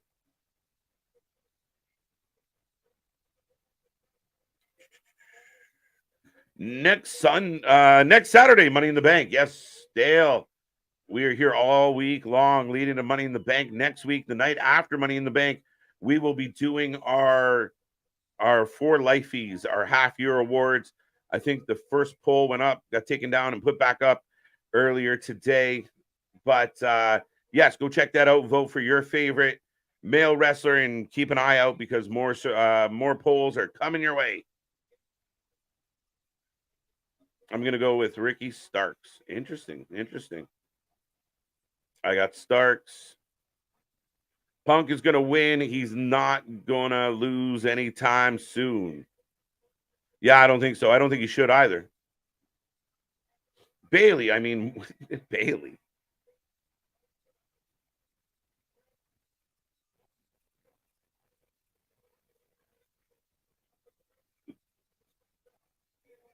Paul walked up to me wiggling and screaming. Pause.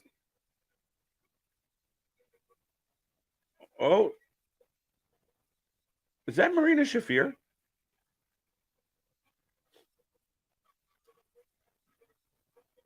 Dun, dun, dun. Bad idea. They shouldn't have an actual belt for the Owen Hart.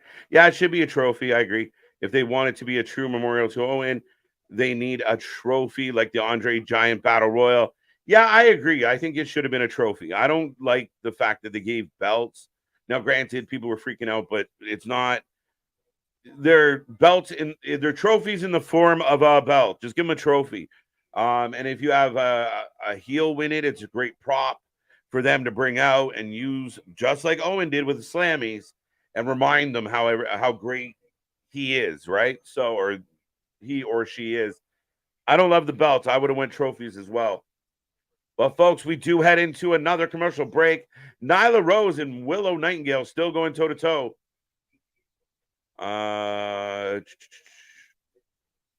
Willow for the win. Dale's got Willow in case I haven't clicked that one.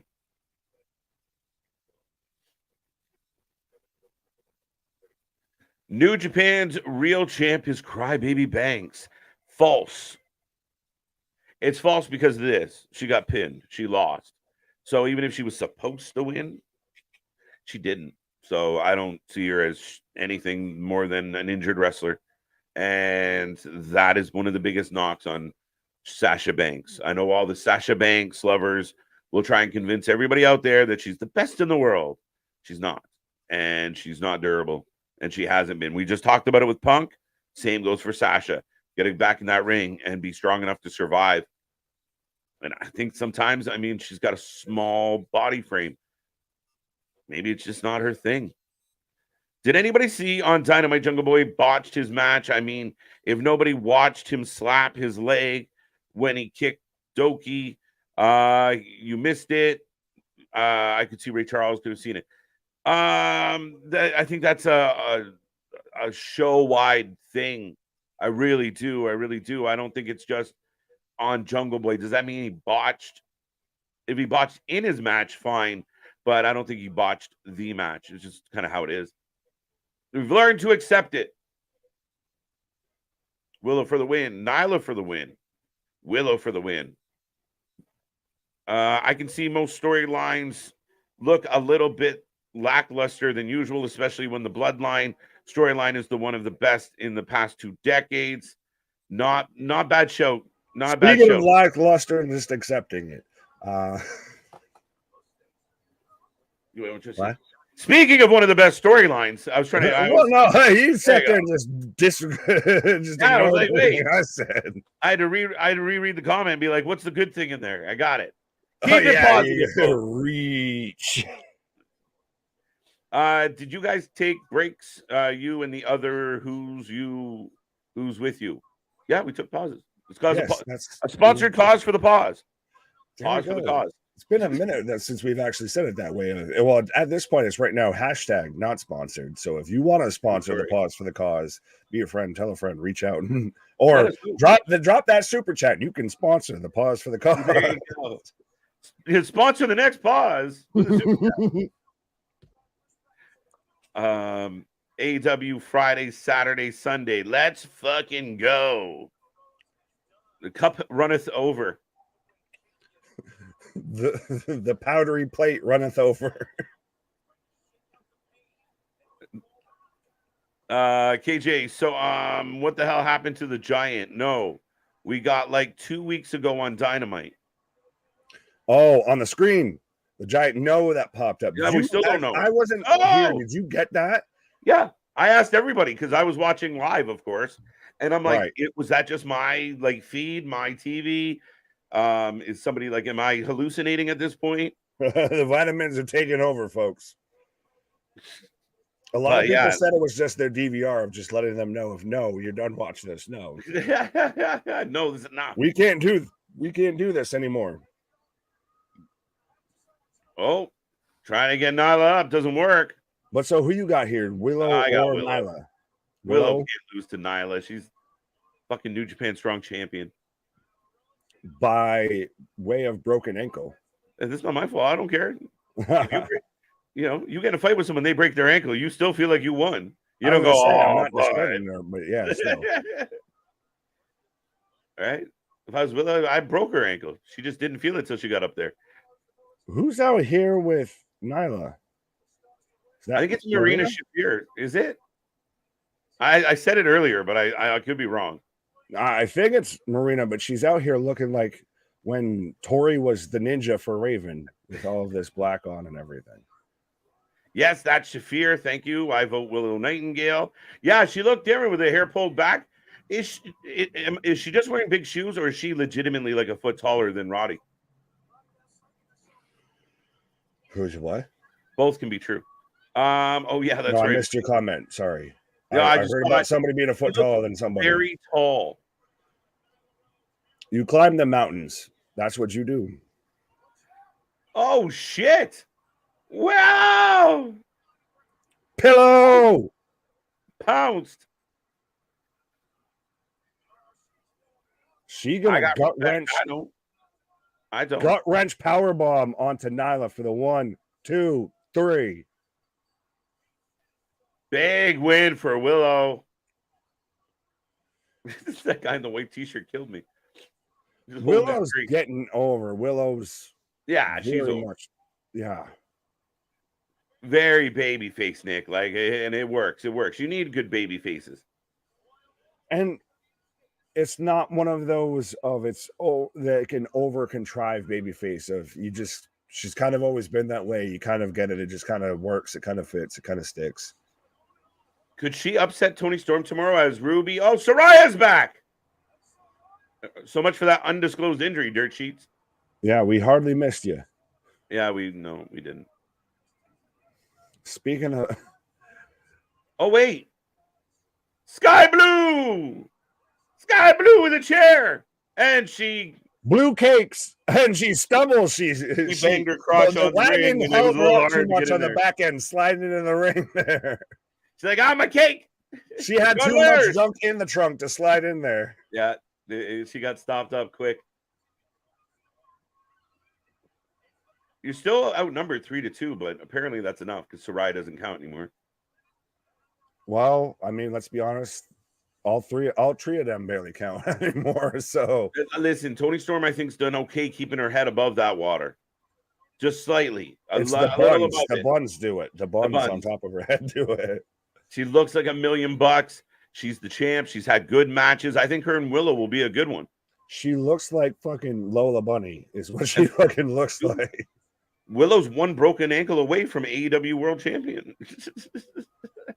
Hey, Scorpio. Right. Willow is winning. Nyla winning makes no sense. Clearly, we got that. No, that's definitely what happened.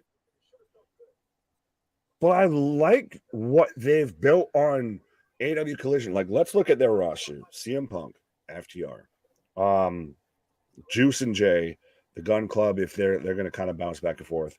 Miro, Andrade, Scorpio Sky. Tell me when I'm telling a lie. That's a pretty good fucking roster to have. Yeah. And I mean, you're highlighting guys that we haven't seen and girls that we haven't seen a whole lot of. Scorpio Sky getting a backstage promo and doing it convincingly. Mm-hmm. I like it. I like this. He lights out. There you go. Lights out. Stole my gimmick. Doing this snapping. A long night at the office for the Harps. What?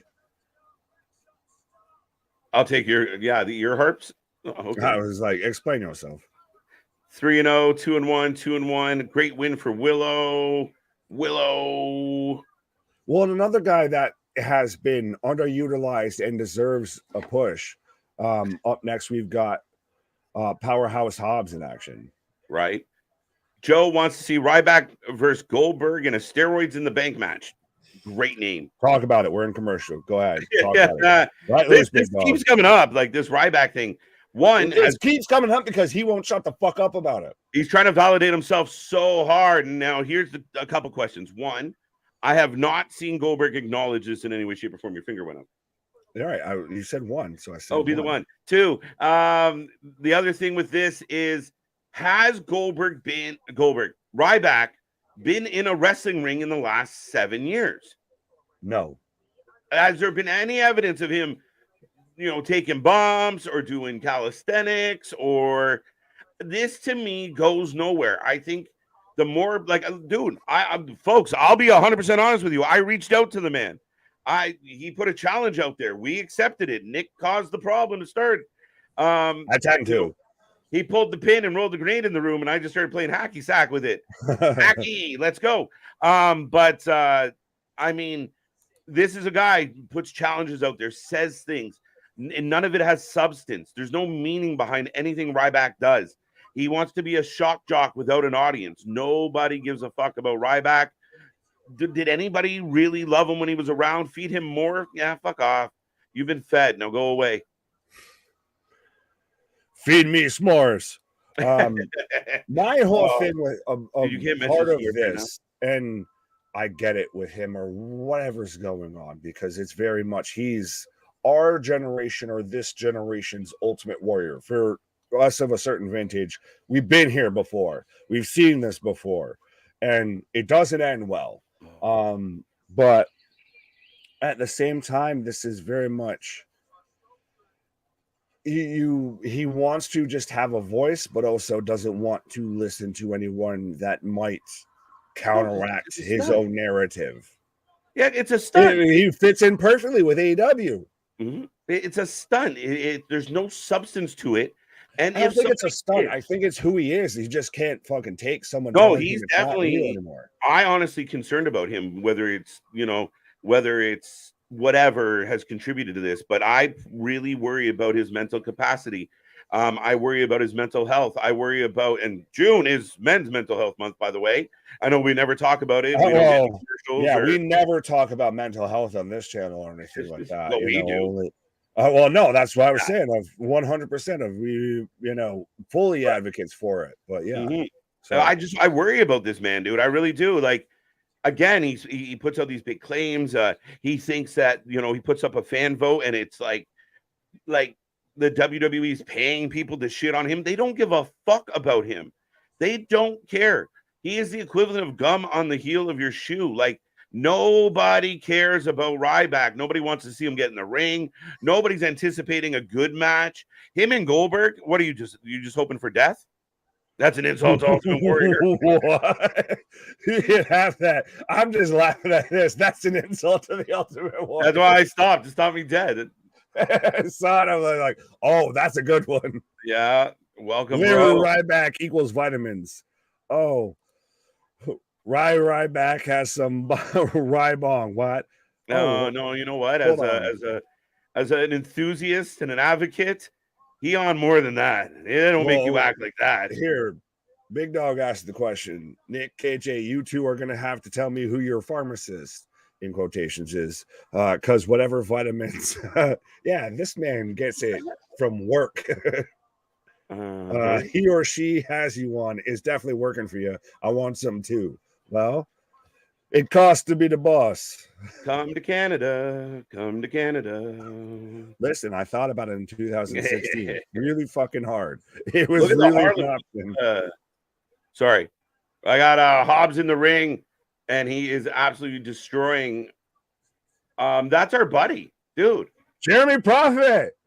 Hey, let's go. I thought I saw him having a good night, though. Friend of the show. Right. Friend of the show, friend of the channel, 100%.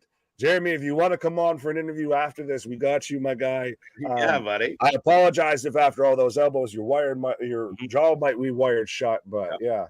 Good old Canadian boy. And actually, one of my favorite interviews on this channel was Jeremy Prophet. I'm not just saying that because he's in front of me. Yeah, this is not going well for Jeremy right now. Yeah, by the way, go ahead. Hell of a wrestler. Back and check that out, 100%. Yeah. How do you guys feel about this Harlem Heat vibe we're getting? I dig it. And this man is just getting a fucking bejesus beaten out of him. This is the beauty of Collision. And if he's hanging out with FTR, he's hanging out with Punk, and they're going, you're a big man. You're going to act like a big man. This is the things you're going to do. This is how you're going to slow down a match. This is how you're going to be a genuine heel. Get the fuck away from QT Marshall, first off. But this is good. Look, over. That's the thing. Big ass spine buster. 1, 2, 3, and all right, that match is done talking. Yeah, we might need to wait a couple weeks before we talk to Jeremy. He just got right. Yeah, man, gonna be out here in a neck brace, a fucking full body cast, all of that. He's gonna be out there like that SpongeBob guy. My leg, but 100% of that's the thing I think a lot of people miss is just who you have in a locker room is who you're going to feed off of, who's going to give you advice that you need to hear, all of that. You've heard it of Heyman talking about like when Brock Lesnar got introduced to WWE and everything. A guy like Hobbs is somebody that you need guys around there that are going to sit there and say, you're a big man. This is how you act. Remember who the fuck you are, Simba. Don't sit there and you're not doing TMZ skits. Right. You're out there and you're just going to fucking dominate and smash people. Yeah, no, absolutely. And I think it works. And I think I said this about that little collection of guys that have been relegated and girls that have been relegated to Collision. If they're all in this together and they're all kumbayaing and they're like, how do we make this show as good as it can be? And they're legitimately open to working in a good, healthy environment, it's really good. And it's going to benefit all of us. This is the one environment to where a brand split would actually fit to where you would have people like Punk, FTR that are just like literally fuck them guys over there. Versus WWE, they're like, yeah, that's all. We're all friends. Like, no, most of this, they'd literally be like, no, we're going to outdo and outwork, and we're going to be different than them on every level, from top to bottom. It started right at the beginning, Nick. Right at the beginning, you get the double promo opening to a show. I was so for it. It worked so good. 30 seconds each team. Everybody cut, a couple seconds of your own, and let's go. Let's kick off the night. Well, why did you tune in tonight? You tuned in to see this. You're gonna get some other stuff, but this is coming. I love it. Coming all over. Pause. Can you dig it? Can you dig it, sucker? Five-time WCW champion. Next week, MJF makes his Collision debut. Dun dun dun. Next week. And then we also get Roderick Strong versus Samoan Joseph. That's a hard match to call. Hobbs and Dustin Rhodes is not. Yeah. And this is a hard one to call. Juice versus Ricky Starks, which is another hard match to call. That's the thing is, these are fantastic matchups. I like Up Juice. Next, the main event of Collision. So they're giving them a half hour. Holy shit. It's an 8-man tag. Give them time. 8-man tag. Give them time. Give them time. Right.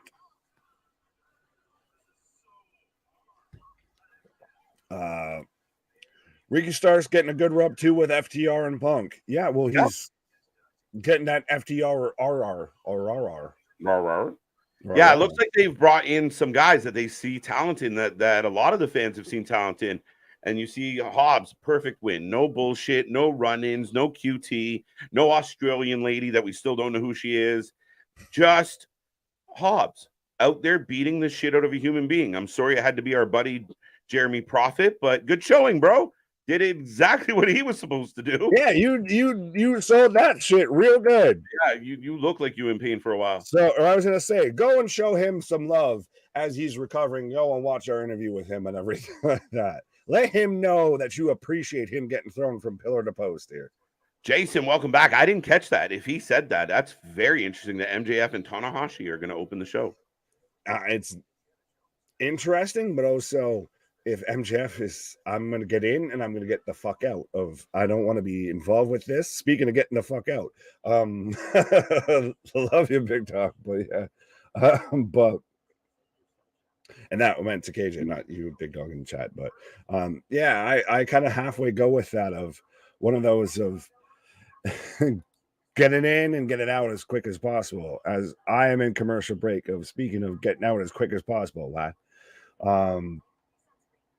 But what are you guys thinking so far of the second episode of Collision? It's going to be interesting to see how this does. It doesn't have the CM Punk return, the hype up, the announcements, the Tony Khan on the bridge of the USS announcement out there. But it's going to be interesting to see how this does going forward, especially because I know the ticket sales bumped a bit in Canada because of CM Punk's appearance on the first episode, and also obviously with Forbidden Door literally the next night.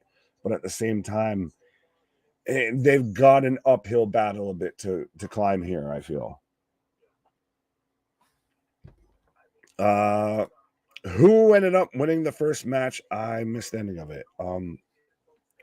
Well, there, my fucking green screen cutting out.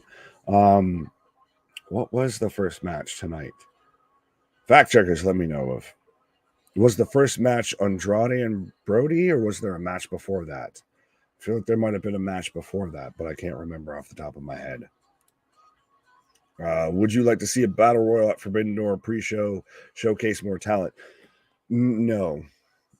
Honestly, they have enough matches. I get the whole battle royal to showcase talent. That tells me you have too much talent and not enough story or not enough space. But at the same time, they've literally had there's 11 matches on the card, and if you need to showcase more talent, then you aren't booking right. As we've got Gin and Juice, or Juice and Jay, coming out right now. Bullet Club Gold is, we're going full NWO at this point. If we've reached to where we get color variations separated. Where were we? Remember The Rock and Booker meeting for the first time on SmackDown? Okay, you're a 5-time WCW champion, sucker. Some of the, as much as we bag on Chris Jericho, some of even his segments when it was him and The Rock cutting a promo on Booker T, Rhino, and Steph was fantastic. That is gold. That is a moment I will go back and watch constantly, personally. But yeah, Booker T, I feel he started out not getting a fair shake and then managed to work himself into where he should have been. But I've got the Gun Club coming out right now. And is it a bit interesting that they just do like the handguns with the Triple H mist thing? But I do like, I think it was Austin Gunn's tweet of, oh, if you retweet this, we'll convince Tony Khan to give us Many Men as their, permanent theme song, which that's still arguably almost undeniably one of the best entrances that pro wrestling has had. It just in the moment 100%.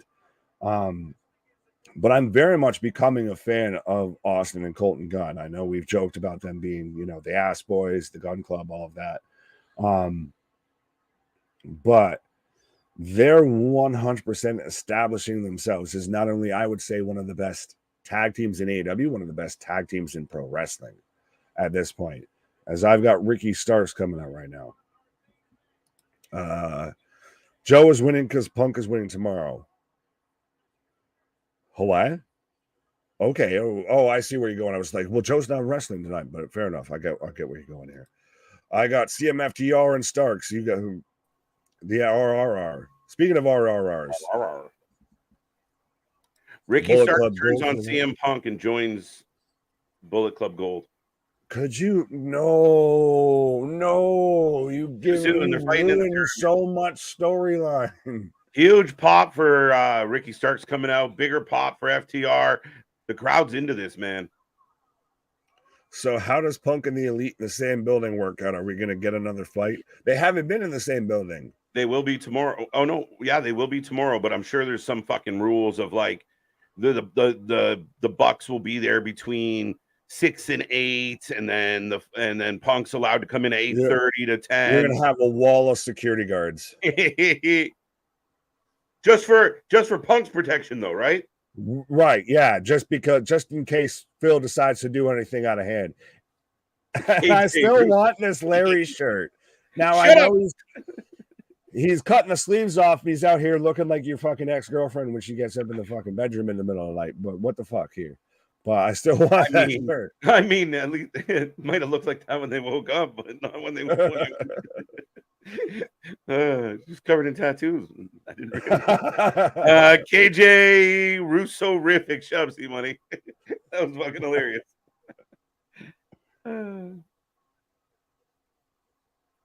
It's YouTube. Yes, we are on YouTube. It's YouTube.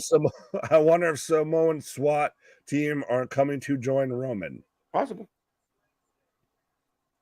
Could be. Lots of possibilities. When you start running through the list of possibilities that could help Roman, you realize how many Samoans are out there. We're close. Yeah, well, and even do we get to the point to where it literally at this point doesn't have to be literally figuratively a Samoan faction anymore. It just moves to where it's like how the corporation was or anything. It's just hired goons of we're here to be top guys. Stick it. What the hell is on Punk's shirt? It looks like a damn Chewbacca. Listen, man. That's Larry. It's Larry. It was originally a Panther. It's an ode to Roddy Piper's old t-shirt. And he morphed it into Larry, and I'm all for it. Listen to the crowd. He's not a draw. He's not your biggest talent. He's not over. He's a cancer. Get the fuck out of here. He needs a shirt that doesn't go over his trunks, though. Right? He literally looks like he got up in the middle of the night to go to the bathroom. Brian Alvarez using his fucking tears as lube right now somewhere in the world. Oh, you just went fucking sideways with that. Was that allowed? That and you went that.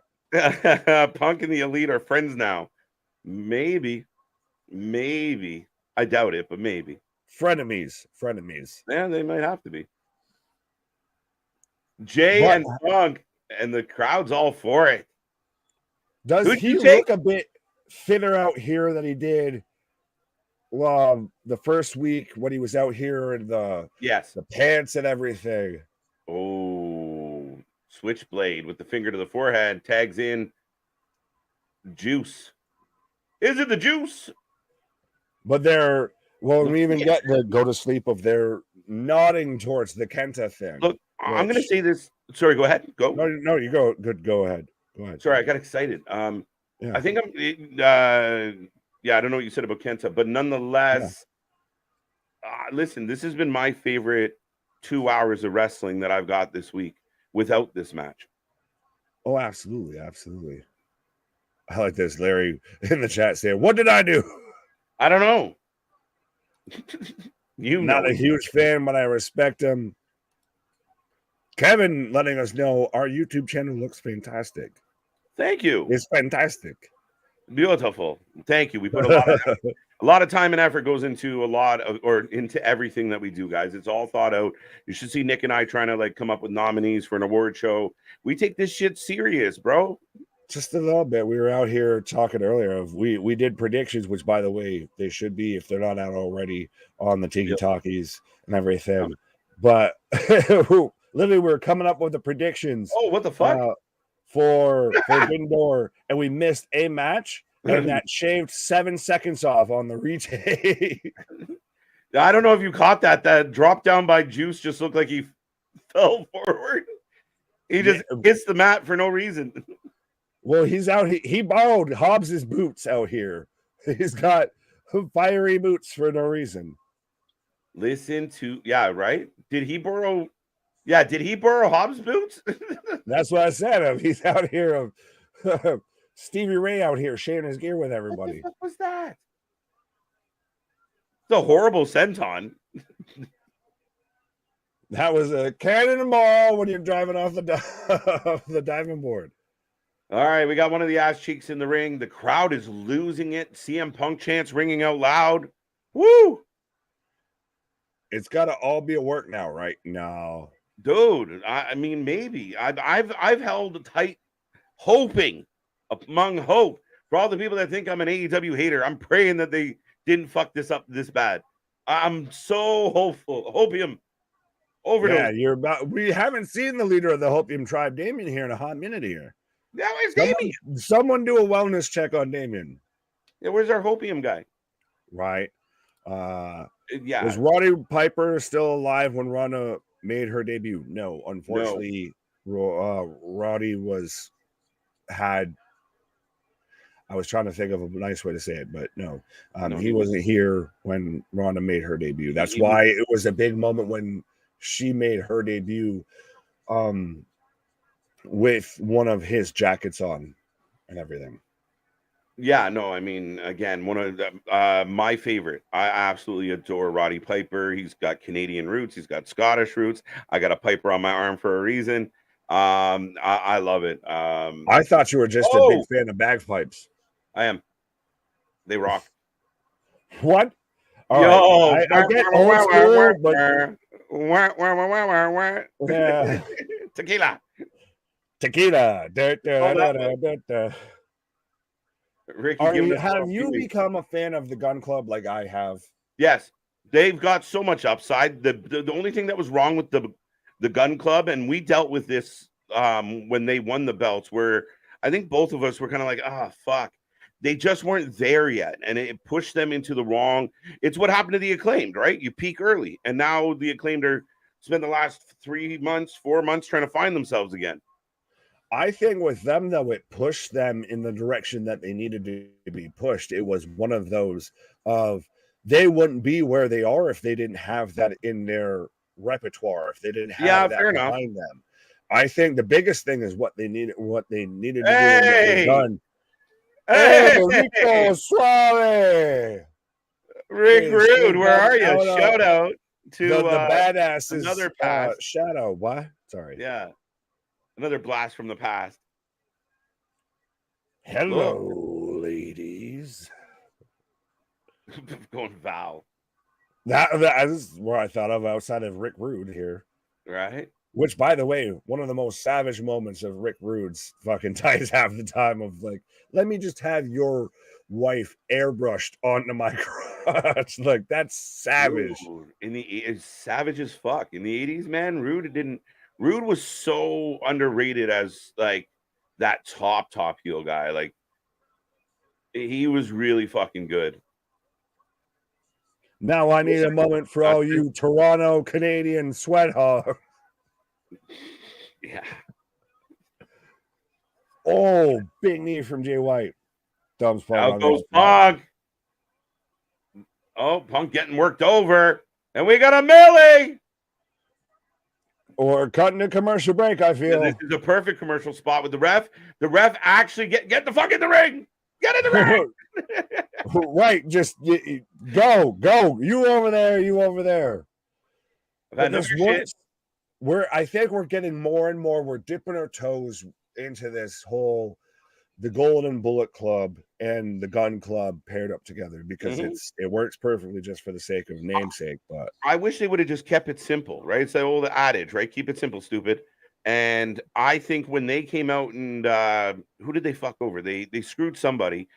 Was it Ricky? And I thought that night, instead of running away, just stand in the ring, throw your arms up with them, and let's move on. Let's start building that instead of being like, are they in? Are they out? Are they in? Are they just friends? You know, like, what are they dating? Like, let's get to the point. So I'm waiting for the intro to where they come out in the Bullet Club garb and everything, and many men wish death upon me. I mean, tonight we didn't get no many men. No. Well, we got our many men, Mike. Yeah. Wait a few weeks till Punk's hype goes down, but that's what the haters always say. Oh, don't worry about now. Wait till later. Okay, so if that's the case, are we waiting for the Bucks hype to kick in? I'm still waiting for this bloodline burnout too to happen too. Yeah. Keep waiting and wishing and wanting one hand, shitting the other, and see which fills up quicker. Like you said, of the Bucks blow up to happen. Of at this point, it's getting to the point to where you can almost literally see it on paper, and it's not deniable anymore. To where they come on screen, they're involved in a match, and the ratings not only disappear, they run away. Yeah. Dude, when you got your main event and you're fighting and less than 700,000 people are tuning in, that's not good. No matter what fucking Dave Meltzer tries to spin as far as, yeah, but a 7 nowadays is like a 1.1 10 years. I don't give a fuck. But you still started here and went to fucking here. Like, you lose the amount of ratings that Rampage gets in the time that a Dynamite starts and ends at. Yeah, no, that's it. That's the measurable. I use the analytics, those weekly ratings within itself, right? You talk about SmackDown climbing up to 3 million for the Usos' big moment and Jay's big moment. You talk about last week's Collision. By the end, the main event, that last commercial break, by the time you get into the final segment of the night, an additional 10,000 people showed up to see the main event. Like, to me, that matters.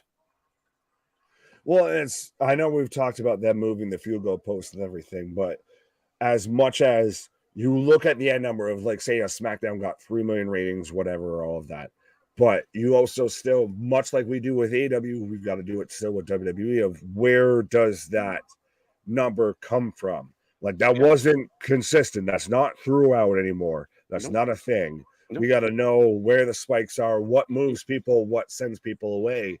Yeah. And honestly, at this point, more often than not, it's when you have the Bucks to the lead of people are kind of sick of the Cucamonga kids. They've never been over with the domestic fans. They make their name overseas. It's people like Meltzer and us that watch a lot of international wrestling go, oh, these guys were really good. Right. But they haven't done a shit lot in They're over with the guys that are going to be there regardless. Yeah. They're not over with the casual viewer. They don't draw people in. They are there for people who are already going to be there no matter what. 3 things that kill ratings in AEW is the Elite, Jericho, and a women's match. That's but it's true. It's fact. There's always a drop off for the women. I don't know why. You got to support the women's wrestling But you got to book. Everyone knows it's corny. Uh-huh. That sounded a little bit like that, my guy. Right. Rowdy died in 2015. Ronda Rousey debuted in 2018. So Michael confirming what both you and I had said was that Right. Roddy did not make it to her debut. Kenta over Punk. Kind of. Domestically or in ring? Yeah, I mean, as far as being a name, if we're talking about like in-ring wrestler in 2023, Kenta's got him nudged for sure. As far as being something that matters, especially to a North American audience, Punk's got him nudged for sure. Yeah, that's the thing. Is it's literally you're splitting hairs there, and that's Yeah, what makes both men great. Yeah, it's a little apples and orangey, right? You pulled it up. I'm waiting for you to read it. I was just looking at it like, there's just there's just one thing. No, I saw. I was waiting for you. Yeah. It's all you, sir. Yeah, do it. Get to the chopper. There you go. There you go, big dog. Yeah, you got it. Yeah, listen to me. You need to hit that like, share, and subscribe button. Yeah, do it. Hit the button again. Yeah. Had no idea that Kenta was originally a WWE as Hideo Itami. I wouldn't say originally, but he did go there as Hideo Itami, and that was lackluster and injury-full. Wait, what? Sorry, I missed that. Sorry, Michael Harper's just saying he had no idea that Kenta was originally in WWE. He did have a cup of tea in WWE. I believe, I mean, he was established before he got to WWE. It was a big deal that he was coming. They changed him to Tommy. It didn't work out. And then he made one random appearance on a Dynamite, and he's been kind of floating around, I guess, with New Japan for the last little bit. Big tag. Well, yeah, no, he signed to New Japan. He initially started off in Noah, actually. Yep. Over New Japan.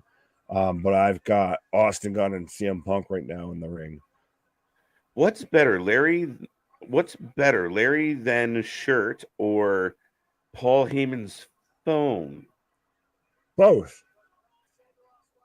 Yeah, like what's better? No, I think he was asking of would you rather, I guess essentially, would you rather have like CM Punk's Larry shirt, or would you rather have Paul Heyman's phone with the visitor pass on the back of it? And I'm like, so I just want both. Would you rather have a steak or a fucking smack in the back? Imagine if CM Punk showed up on a Dynamite with a visitor's pass on the back of his phone. That'd be amazing. As a nod to Heyman. Yeah.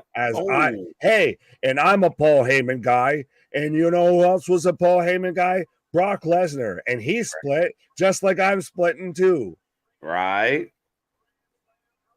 Jay White just working the legs. Rock hard back in the ring. Why? I'll argue that Bullet Club needs to win more here. No, you're not wrong. You're not wrong. Yeah, probably. And I mean, if you are building a weekly show now, they're not doing Punk.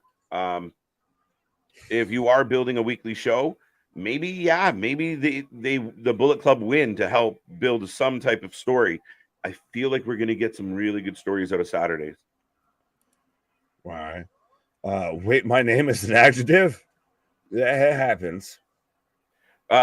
With our the cunning linguists that we are. You put the wrong emphasis on the wrong syllable.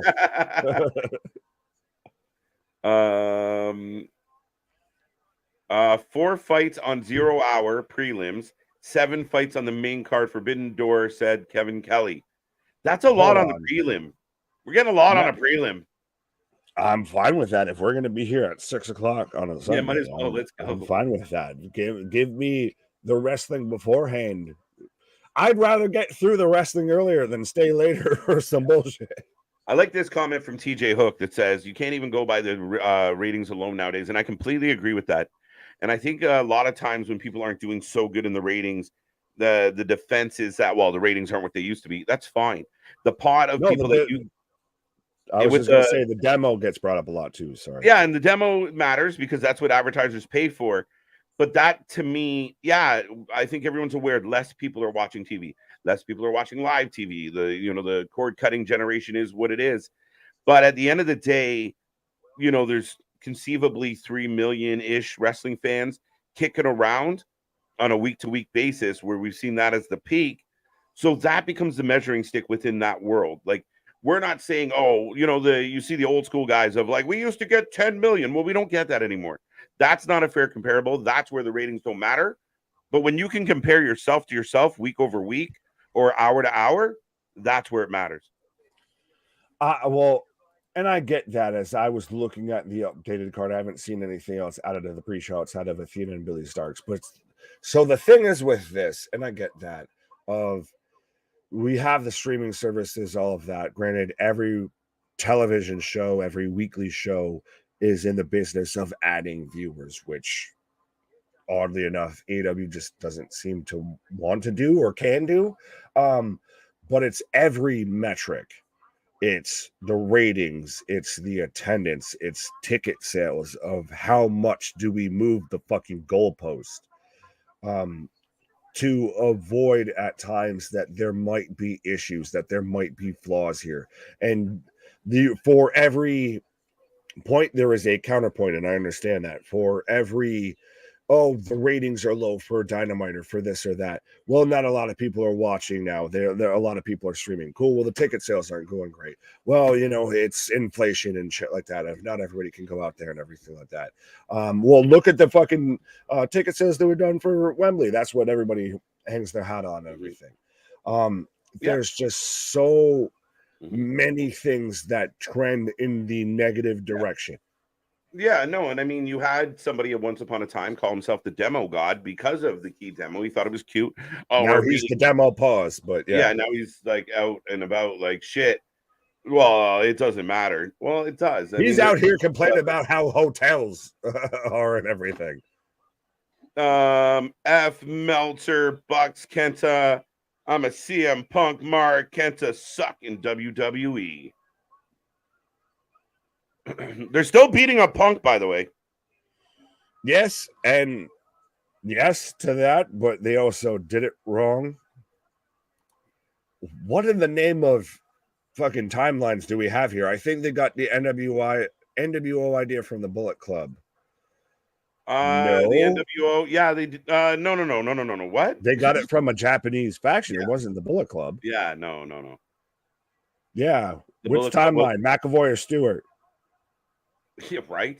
No, the Bullet Club was but twinkle in their parents' eyes at, I think, the point where we were making the NWO. So, right.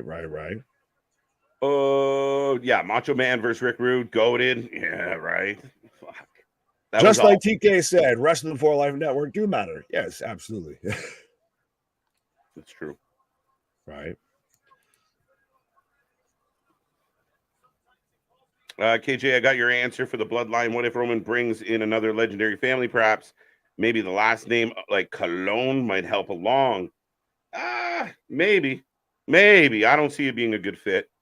I don't see that working as an alliance. When did the NOIs go to Puerto Rico? Right? Maybe. Well, went on a family vacation and, Sika had an affair. Right.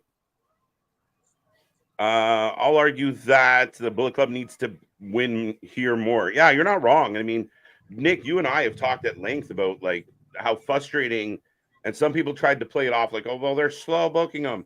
We didn't expect him to get a title shot in the first day, but there wasn't enough glitz and glamour about Jay White signing to this company. It wasn't a big enough deal. He's gone from a guy that you could see if they dropped him into WWE, he's instantly in there, and he's in there with Cody Rhodes, he's in there with Roman Reigns, all of that, to now he's a tag team wrestler in AEW. Do with that what you will. Oh, Punk slides out to go to sleep. Oh, big kick. Will we finally get the tag to Starks? Well, the other gun forgot to join his brother. Punk, this is just good old classic. Starks finally got the tag in. The most action he's got in this whole match. Big DDT. Jay down. Ricky on fire. Big pop for Ricky. They're getting him over. I like it. Ooh. JV challenging you on that. I guess they're booing Punk according to him. JV, take the popcorn out of your ears. You had the TK setting on your TV. You had the elite setting. You have to set it to normal setting. Unfortunately, they're popping. Turn off the Meltzer setting on your TV. Yeah, they're popping huge for Punk. They're popping huge for Ricky Starks right now.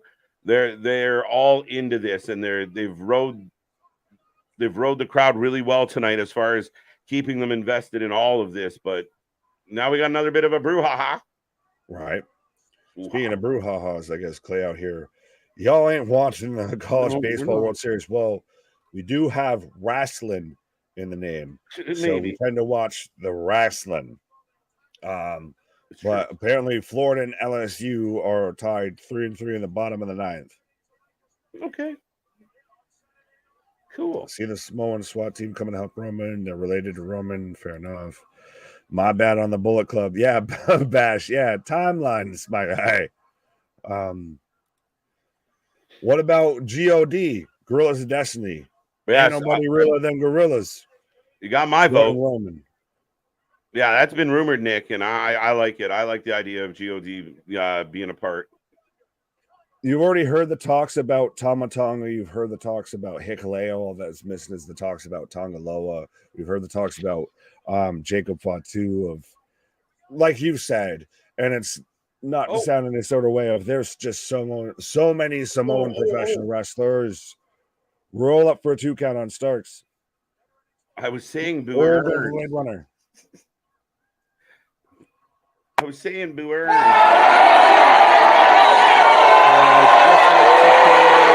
Got that one. I got that one. I'm not touching that one.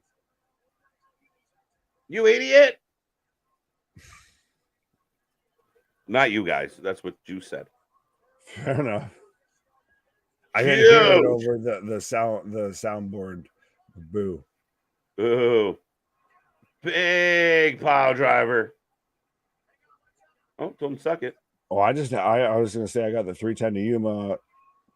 Dash dumping Austin out. I just got Cash chucking. Goes Colton. Cash! Wow, overshot everybody. And really went down hard.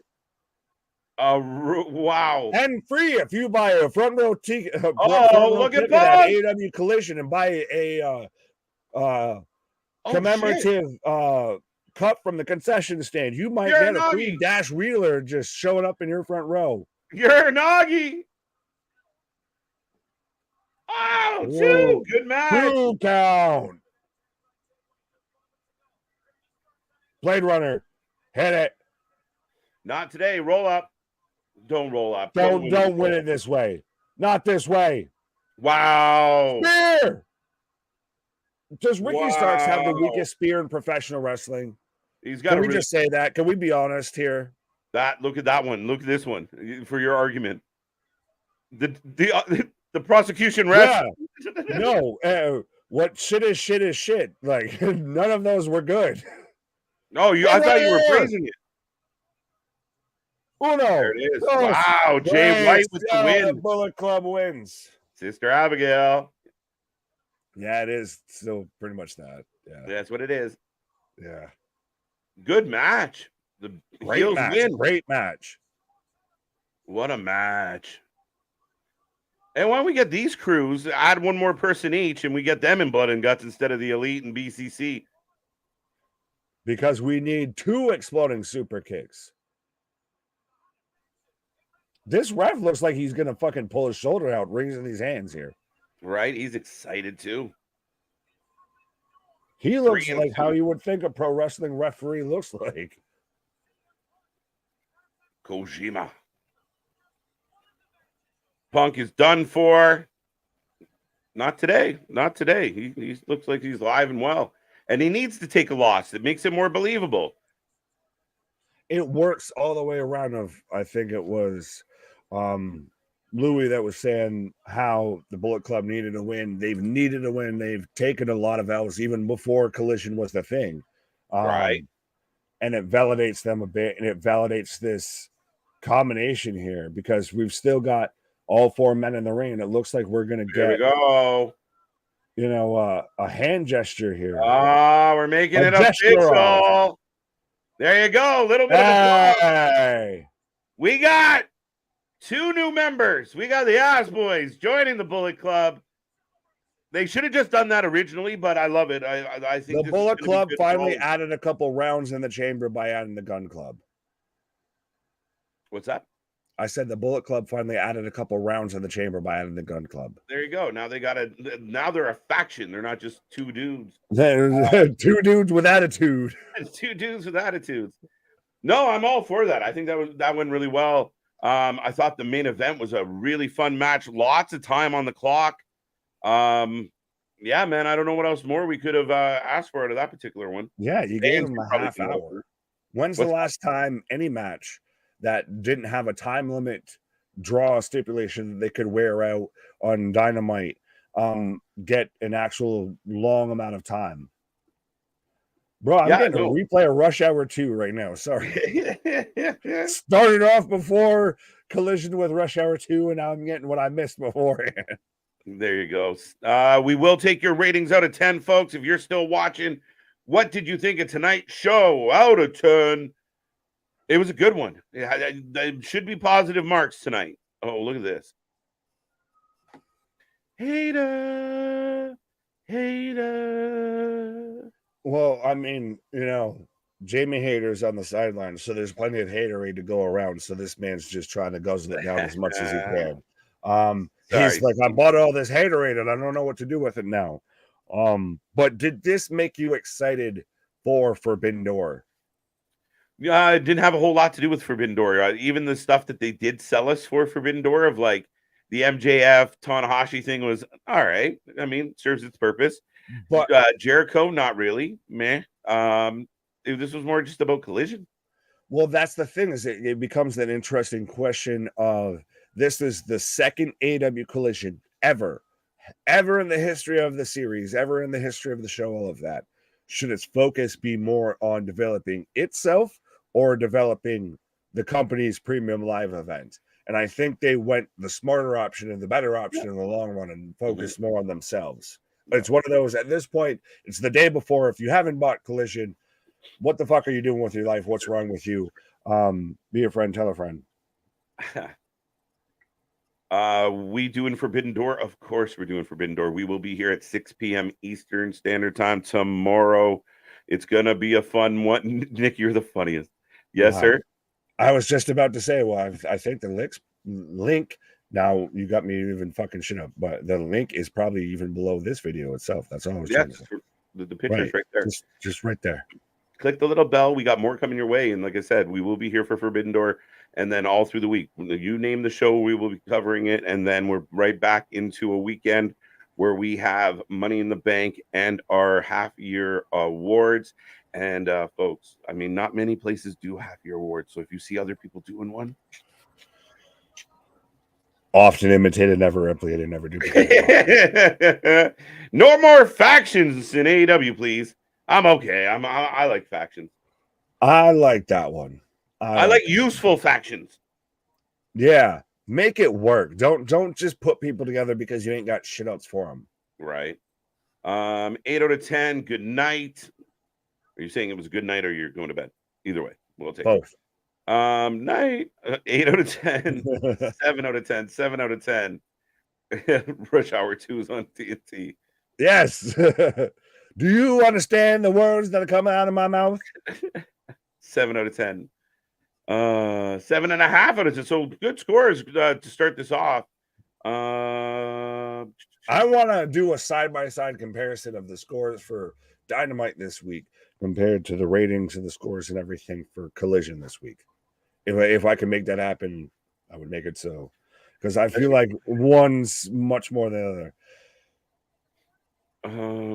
I'm curious. Kenny's Movies Place, aka Al Bundy. Guys, here's my opinion. Bucks and Kenny had 9 months to garner bigger ratings without Punk, and ratings went down. True facts. Punk comes back. Not only do ratings peak, but he's established a new night. Tell me when I'm lying. Enough said. I don't have to add. You don't have to. I mean, I think that's beautiful. Perfect. That's perfectly sums up the whole situation. Right. There you go. FD should be a banger. Yeah, it's lining up. It's on paper. It looks fun. It's got so much set for the match. The matches. I'm looking forward to it. Now, some people are saying it's a little bit thin. It's a little top heavy. But the 3 or 4 matches at the top of this card that I really want to see make it worth it. 3 out of 10. Got that one. Punk didn't lose. Stark lost. Yeah, I mean, Punk's team lost. Are we going with the Roman Reigns? I didn't lose. He lost, and just starts pointing at him like he's Sami Zayn. Right? It's his fault. Leave me alone. Right? No, I think it plays well. In the face. I still think there's a way that Stark ends up in the Bullet Club. I'm telling you. I can't beat him, join him. Fuck it. Fucking Kevin Durant of professional wrestling. Yep. Which faction was the most dominant? Bloodline, NWO, Four Horsemen, DX, or Evolution? Oh, man, we could be here all night on this one. I like this. I mean, really, it's hard to take anything away from the Bloodline at this point. NWO, I mean, as big as they were, dominant might not be the right word other than, well, dominant. They kind of ran the whole fucking show. Well, that's because the fucking it's like Vince being in a faction a bit with Bischoff being in charge of the NWO. Of course, they're going to run everything. Well, right. So DX wasn't really dominant in my mind. And then Evolution had all the belts at one point. The Horsemen, I mean, were dominant. It's such a hard one. Right? Down. It's over. It's got to be the Bloodline, I feel. Yeah. I mean, don't forget the Shield. Yeah. Including 0 Hour, there's 14 matches, including what? Bonkers. I'm going bonkers. What matches did we miss here? Holy fuck. Tony's like a fucking. Don't do it anymore. He's like a fucking jackrabbit, just popping out fucking. Just stop doing it. Stop doing it. Well, Kenny applauding the effects. His big dog's like, no effects. What'd he say? I don't pay attention to him anyway. Yeah, take it. We love the Firefly Funhouse. What can we do? We're really glad that you're our friend. And this is the channel that will never ever end. Right. 8.5 to JPC. Thank you for being here. Solid 7.5, 8. I think that's where I'm going. I'm going to go with Kenny tonight. I think I can give this one an 8. It was my favorite show of the week. And we can pick it apart, but I enjoyed this show more than Raw, more than SmackDown for sure. Dynamite was a little meh. You're not. Dynamite was aight. You're not wrong. I think 7 out of 10, way better than the hot garbage on Wednesday. Didn't watch it with you guys. Well, at least you watched us, so I appreciate that. 8.5 out of 10. WWE 2.0 doesn't make sense. The show, in my opinion, was booked more like a WCW show when they were good. What? Right, but if you're saying, I don't know, that's like saying I hate this team. They're running the offense like they were when they were actually good. Like, right, but so then that means they're fucking good. I thought it was a solid show from start to finish. I mean, I didn't love everything that we got, and I don't have to, but I think overall as a show, the way it's structured, the way it's produced, the way it looks, the promos, the feel, the vibe, the matches were good. Like maybe not all great, but good. Some, a couple stumbly moments, but that's, Tanahashi's fault. Just the dramatic pratfall. It's fucking hilarious. Going back to Final Fantasy 16. Well, you do you, boo-boo. AEW is WWE 2.0. That's funny. They tried that with NXT 2.0. Right. Didn't work. 10 out of 10 for Collision episode 2. That might be a stretch. I mean, I wouldn't give it a 10. I you got to be picky about your 10s. I'll give you this, though. TJ's in dub stream, so absolutely. Always. You money out here, 0 out of 10, no Trish if she were on the shows. I like that because that's loyalty. Well, that's loyalty, and that's that's Toronto, and that's one of those. I feel like that's perfectly an inside joke type thing of like, if you've been here for a hot minute, you get it. If not, you're looking at C Money like, what the fuck are you doing? Right. A Bullet Gun Club Gold. I don't think we need a name mashed up on this one. I Are think they the are they the Golden Guns like the 007? Golden Guns. There you go. Yeah. Well, for that, let's do it. Mm-hmm. And I mean, right now the show is being built around these 8 people. I mean, they're this central focal point of the show, and we'll see how it progresses. Right. Keyshawn showing up late as could possibly be. You showed up after the show. How is Collision so far? Done. That's how it is. Done. And not Pete, but just done. Just done. Collision better program. Storm saying Kenny's single matches draw anything to do with the Bucks do not. Yeah, it shows you where the divide is. Yeah, no, that's where Nick really defends Kenny's honor, right? Where I'm like, fuck Kenny. But he bangs out, dude. No, sorry. You said, oh, fuck Kenny, and I said, pause. That's all. So, yeah. Anyway. By the way, in case you didn't know, Wrestling for Life Network is filmed live in front of a studio audience. I'm holding on the ratings until Collision gets more airtime. Why? We can rate it as we go. I mean, you do it in the moment. What changes the rating from this week to, now they got their shit together, so I'm going to give it a rating. Right. Let's figure. I like the curve. Well, speaking of curves, it's a little top heavy. Us or them? Yeah, it could be both. Whether it could be Collision or Forbidden Door as well. But yeah, no, I see what you're saying. But then again, I do like some of the side stuff. We're building something here with the champion Christian Cage. I guess we're building some. We've gotten decent women's matches 2 weeks in a row. That's pretty good. I missed that with Christian Cage. Did he just straight come out and like, I am the champion and just that? See, that's a lot of people's hindrance on that whole. They weren't even mad at that Luchasaurus one. It's more of like, well, Christian Cage somehow won this and he wasn't even in the goddamn match. Yeah, that becomes the angle, right? Where now this guy's saying, I'm going to elevate this championship. I'm going to bring it to a next level.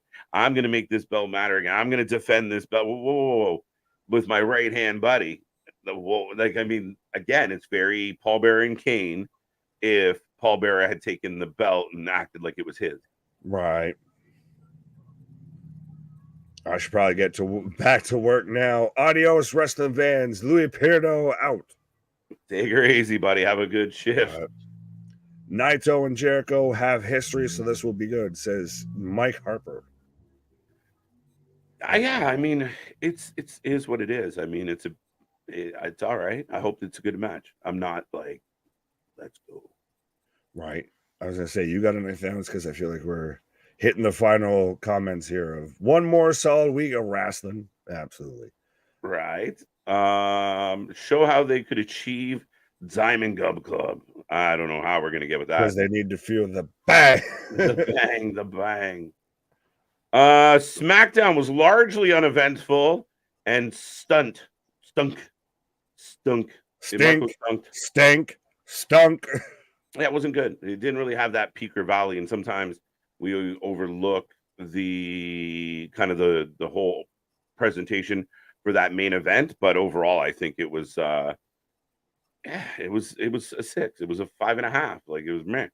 Never overlook the whole. But it's proof that I didn't mean to click on that one. It's proof that Christian is losing Luchasaurus so he can get the TNT title. Fair enough. Yes. But Small Mark out here asking Forbidden Door on Fight TV or Bleacher Report. Well, this depends on where you are because we have crossed this bridge. We've crossed a time or two ourselves. I get it on both. I can get it on Bleacher and I can get it on. Well, fuck you and Canada. I can do what I want. Whatever. I do what I want.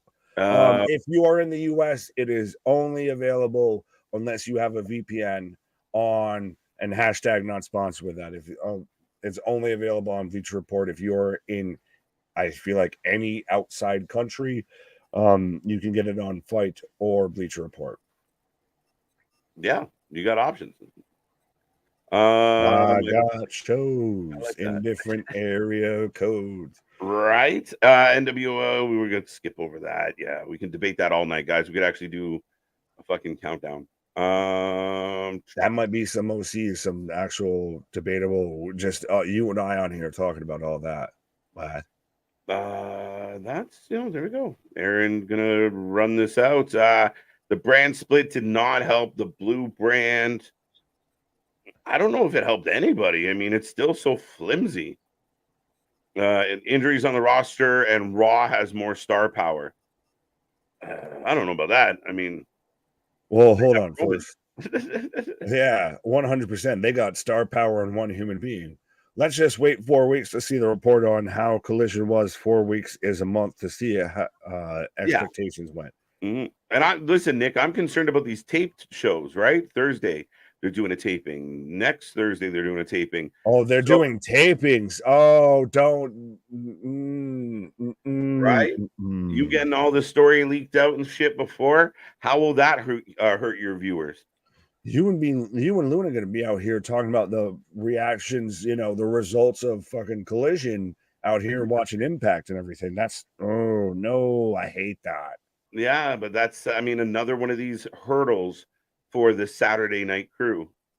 But so is that part of the issue of why they can't sell tickets? Is if we're fucking doing Thursday shows, like who's coming out for a Thursday in wrestling in Canada? And I mean, again, you're gonna get Did you some just people. say me? I was like, no, not at all. I said the problem you run into Oh. is that if you have, I said not me, but because okay, so you have Forbidden Door here. Most people are going to want to put their money in that piggy bank. Mm-hmm. Then you have Dynamite's going to be here. You have Collision here tonight. You had Rampage last night. There's only so many dollars to go around from your fan base. And when you hear something's coming, it's like announcing another show, like, we're going to do a Collision down the road on the next day after Wembley. It's a hard push. A lot of people spent their wrestling dollars, like they don't have an infinite amount to give at that point. So that's what's happening here. And again, if you had to choose between a live show and a taped Collision, you might go with the live show. Yeah, just a little bit here. Right? It's stunk. It wasn't good. Can't wait for your reaction stream for AEW Forbidden Door 2 stream tomorrow night. KJ and Nick. Yes, absolutely. Be a friend, tell a friend. Absolutely. I pre-ordered the AEW game just for Sting. It's Sting. Yeah, that's fair enough. Oh, good night, Clay. What is this fucking little house on the prairie now? Good night, Right. Clay. Good night, Jim Bob. Good night, Cephas. Good night, Seamus. Good night, Snitsky. Good night, Ryback. Ring of Honor should be solid this week, being recorded after Collision in Canada. Hopefully, card is good. Interesting take, Mark. And the energy should be real good for it, real strong for it. I'm hoping after what we saw tonight, and just Jeremy Prophet, shout out, homie, gets his due, and he's at least featured on Ring of Honor. At least do that solid. Yeah, that'd be actually. Yeah, I'm curious now. Right. His Forbidden Door 8 hours long and could be. And then some. And then some.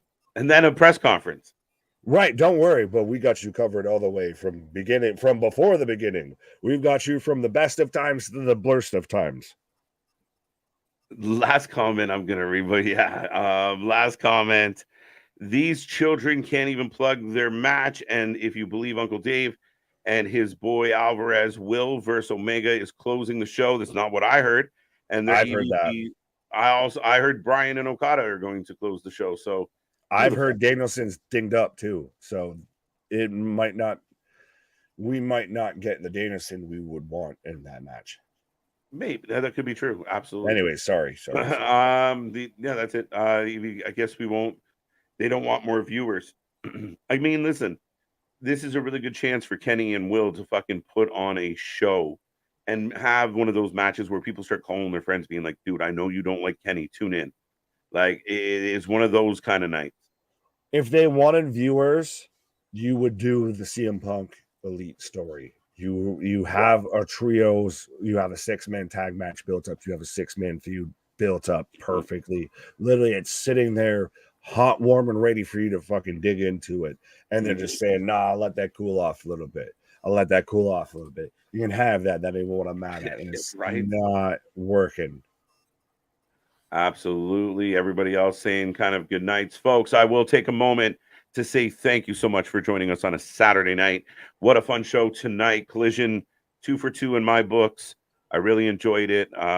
Nick, I don't know if you gave a rating or a thumbs up or a 10 what's out of what. Yeah, we're good. Okay. You can have that. He's non-committal, folks. But yeah, no. So, folks, make sure you check out all our links below. Go check out all our social media and make sure you go get yourself one of these beautiful t-shirts.